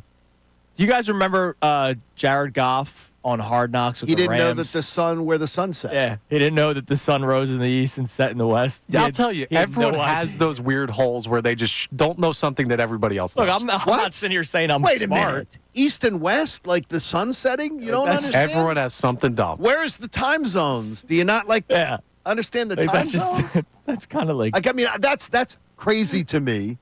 But Brendan Gunn's also dressed like a Villanova basketball dressed player like Jalen today, Brunson today, as man. a Temple grad. So if everyone out there is wondering, I explained that if the sun sets earlier, it will also rise That's earlier. shocking. Because we're rotating. Good work, Connor. Yes. Connor, you're very good at that. And Haley is she still confused about what a Geico? No, I think we got that is? one squared Okay, away. good. All right, we're going to talk to our man Michael Westwood in a couple minutes, but we had history last night, John. What is the history? Ronnie James scored his first bucket in the would you NBA. please spare me the Bronny James? And it's all over ESPN. No, it's not. Yes, it's Dodgers won the World Series. No, it's not. And it's Bronny scored his first bucket in the NBA. In an effort, the Bronny Jobs program. They lost by 24 to the Cavs. He was only in the game because they were getting blown out. And they made this big deal. And there's the first bucket for Bronny James. And it's against Cleveland where he grew up. Like the whole Bronny James man. thing. The whole Bronny James thing is an affront. It's an affront to the guys who, by the way, there are people. Look at the G League. It's the G League. The guys that labor in the G League to get one opportunity to sit on an NBA bench. Dude, Lonnie Walker just signed with the Lithuanian squad. And Bronny James is somehow hauling down a paycheck because Daddy brings him along for the ride. It's unbelievable. It's a joke. Now, it's an absolute joke. Again, still would have signed him or drafted him to sign LeBron James. Still would have done it on the record. Would have done it. And if they brought seriously, that they're doing like, oh, it's a big deal. When they brought Ken Griffey Jr. and his father into that discussion, that's a spit in their face. It was a disgrace for any sports journalist to even bring that up. A joke, absolute joke. Yep. Oh my gosh. All right, you got that off your chest. Mop up time. You got that off your chest. You know what you're doing? You're now learning. Stirring the pot. You're getting stuff in the chamber. Yeah. Like you're getting these. You're keeping them, and you're like, oh, I got six more left. When do the Sixers play the Lakers? I can't wait to watch. That'll be a fun game. Yeah, that'll be great. All right. That's awesome. All right, let's head to the Comcast Business Hotline. Every day in business is a big day. Let Comcast Business help you move forward with what's next. This guy basically prints money. We keep on winning our games. Our man Michael Westwood from GBIWins.com. You got to give his phone number a call, 1-800-885-2525. Again, 1-800-885-2525 to get some great picks that he will tell us about. But, Johnny, when Michael and I were communicating before having him on today, he left in his email A little fly, Eagles fly. You having a crisis, an identity crisis there, Michael? I don't even know what to say. I can't even stomach what's going on here with New York teams. I mean, I'm a diehard Jets fan. You guys know that. And, you see what's been going on, or, everything that's been happening, the losing, the excuses. Come on, man. Mike, though. I out my Eagles jersey, guys. Yes. Well, you wait a minute. Eagles fly, baby. There's only one reason, Salciunas, and you know it, that Michael would be breaking out Fly Eagles Fly in any way. He's a guy who's trying to make people money. So everyone's going to be looking at picks these next few weeks and seeing if you're buying into that Eagles hype. You know what, guys? We're heading into week 9 of the NFL right now. The season's flying by. But the bottom line is this. I am making an absolute ton of money for my clients. I'm very, very transparent. You guys know that. Last weekend, for my regular service, it was subpar. Obviously, my platinum group was 4-1. But I want to make everybody money. So tonight is something that is absolutely spectacular. I'm going to be at MetLife Stadium this evening watching the New York Jets playing the Houston Texans. And the bottom line is this. I've got tremendous information, not only on the game itself, but I've got tremendous information on the over-under. And all you have to do right now is dial 1-800-885-2525. That's 1-800-885-2525. You'll be connected to my free recorded hotline where you're going to get the winner of tonight's Jets-Texans matchup. Plus, and this is very important, if you call right now, and I suggest you call immediately, my first 250 callers are going to also get the over-under this evening, absolutely free, and it's on my free recorded hotline. And you said, not only are you giving your AFC Game of the Year, the number is 13. That's 13 straight years where you've hit your AFC Game of the Year, John. I didn't know if you know that. He's on a heater right now. I don't know if 13's lucky or not because he wants to get it to 14. What are you saying? You know what? 13 years of winning this information. It's very important you guys understand that I'm not just throwing darts at a dartboard, okay? Information makes people money.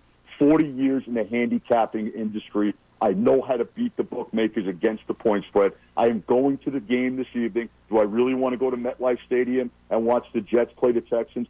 Absolutely not, but there's a reason why I'm going to be there. All right, 7 of my largest clients will be there with me, and I've got the winner of this game tonight, and it's absolutely free. I'm going to prove a point to you that the odds makers are way, way off with this game. Once again, Jets playing the Texans. It's on my free recorded hotline. It's 1-800-885-2525. Once again, all you have to do right now is dial 1-800-885-2525. And, of course, my first 250 callers who call immediately are also going to get the over-under. It's absolutely free and on me. And I'm expecting this bet to hit, but I do want to point something out to the people that you said to me that you're going to offer a little guarantee. What happens, Michael, if, God forbid, the bet does not hit tonight? It's a very, very good point. There are certain games out there, guys, that, I'm as close to, the knowledge that I have on this game is incredible. I eat, sleep, and drink this New York Jet team, and there are times where I go with them and times where I go against them. So the guarantee is very simple. If for some unknown reason I lose this game tonight, which isn't going to happen, but if it does, I'm going to give your listeners a free pass right through Thanksgiving with all of my football absolutely free. So, again, you've got a better shot of getting hit by a freight train in your living room than me losing this game tonight, and I don't think you live by the train tracks, do you? No, I do not. So I like it. Make sure you give him a call, 1-800-885-2525. Again, 1-800-885-2525. Not only is Michael going to give you a winner tonight, if it doesn't win, you got bets through Thanksgiving. And I think just the fact that you said Fly Eagles Fly earlier today, I know I can trust you, Michael.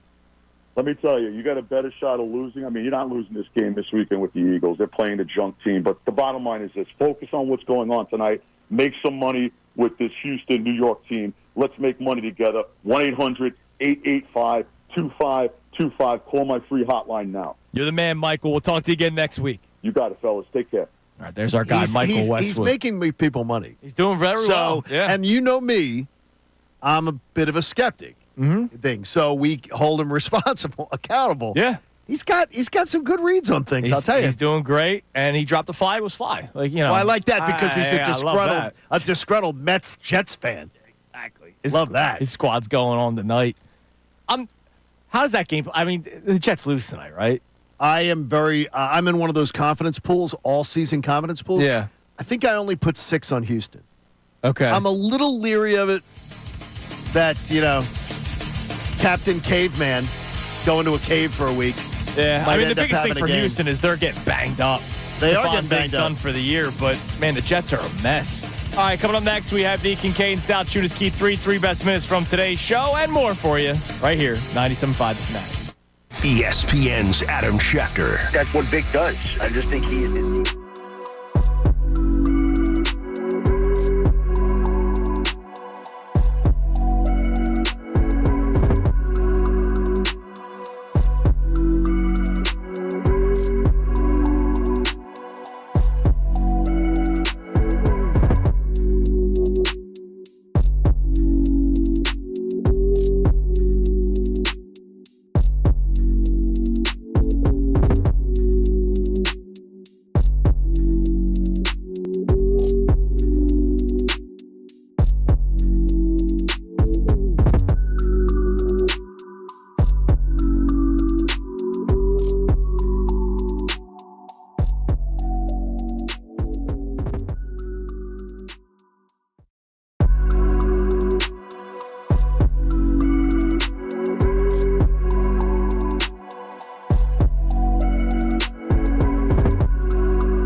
Connor said something that made you think. Well, we were talking about Halloween costumes because people are dressed up. You just wait till you watch the best show ever later today. Oh and my you gosh. See Dylan.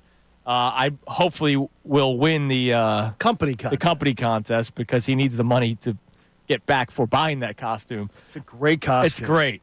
But Connor said, I think my first costume was Simba. I can't remember what one of my first costumes was. Do you remember one of the first things you ever dressed up as? Hobo. Hobo? Like a hobo with the stick with the bed sheet on it. I was an old man in third grade. I remember that because it was a third. You're an old man still now. Did your school do the 100-day thing? The 100th day of school, you had to dress like a 100-year-old? Like No. Olivia had to do that. No. Olivia did that a few times. That's it's a cool, thing though. now with kids. No. And then they teach them about old people. Yeah. Third grade, we did the school parade, and my mom still has a picture. That's the only reason why I still remember Okay. is that I was an old man at Kane, borrowed it from my grandmom, you know? How'd she get around? I remember when they rolled when they used to have the plastic masks and just like the pullover like sort of plastic bag that you would wear. Yeah. And but my parents wouldn't pay for those sometimes. Oh, so I was talking to Dylan. You had to make your own. My mom would take me to the Halloween store. We and didn't then even have Halloween stores. I would be like, oh, I would like this. And she'd go, okay, I'll make that. I'll make it. So we never bought a costume. My mom always made it, which I love her for doing that, but it was because she just Love your didn't mom. want to spend the money. In high school, my brother tricked my mom into buying him a costume. It was a baked potato. So instead of parsley on it, there were other types of leaves, and the eyes were all red. My mom didn't realize. My brother was like 13. That's awesome. And he got to go around Halloween for it. That's awesome. Yeah, she tricked I was not a good Halloween kid. I'm more of a holiday kid, Christmas holiday. All right, it's time now for the Kincade Salciunas Key 3 presented by Von C. Brewing. Now, the Kincade Salciunas Key 3. Today's best. Johnny, happy Halloween, my man. Happy Halloween to you. You a Halloween enthusiast? No. I'm not either. I got mischieved last night. You got mischief. It was weak. What happened? The Sixers didn't put out a legitimate lineup to win a game? Oh, we knew about that one.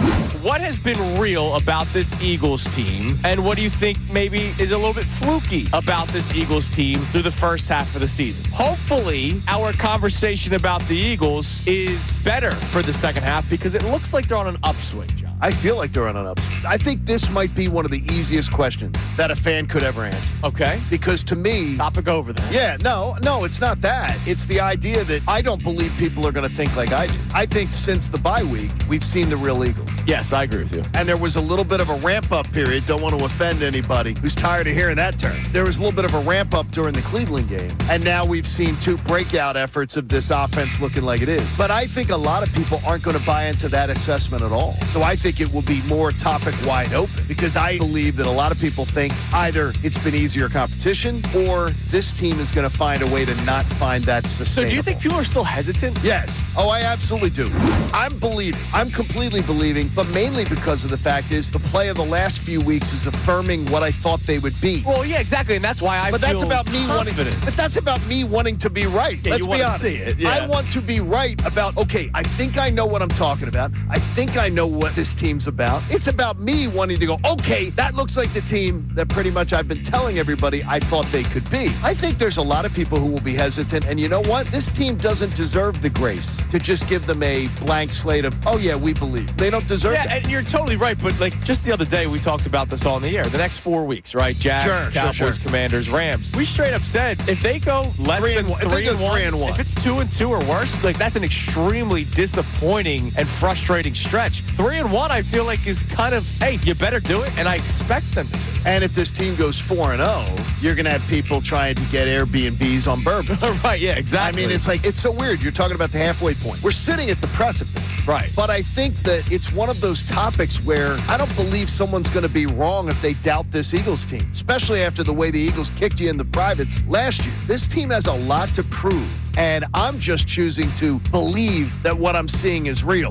The Eagles' ceiling is the Super Bowl. If you tell me the Eagles are a 2 or a 3 seed, I absolutely think Super Bowl's completely in play. Yeah, we're not If saying you tell Super me- Bowl or bust, if you but tell it's a me- ceiling. If you tell me the Eagles are a wild card, I do not believe. If you tell me the Eagles aren't getting a home playoff game, I don't believe New Orleans would be in play. Sixers will also be on the table today. So they lost last night in the return of Tobias Harris, under hit with the points, by the way. Look, I'm not surprised that they're 1-3 to start the season because they don't have Joel Embiid and Paul George. Can I not be surprised but still be absolutely annoyed that they're 1-3? Yes, and you should be. Because we all should be. We don't know what the hell's happening. No, we do. We do is the fact that instead of a restful summer, Joel Embiid was playing in the Olympics. I hope everybody enjoyed the gold medal. Hope it means a lot for you. Yes. But I can tell you this. USA, again, baby. much like the MVP, I'm a Sixers fan. I don't give a damn about personal. I'm not going to celebrate at the end of Joel Embiid's career. If this team never gets its backside out of the second round, I'm not going to be like, remember, he won that gold medal. And remember that MVP year? That stuff doesn't mean jack to me.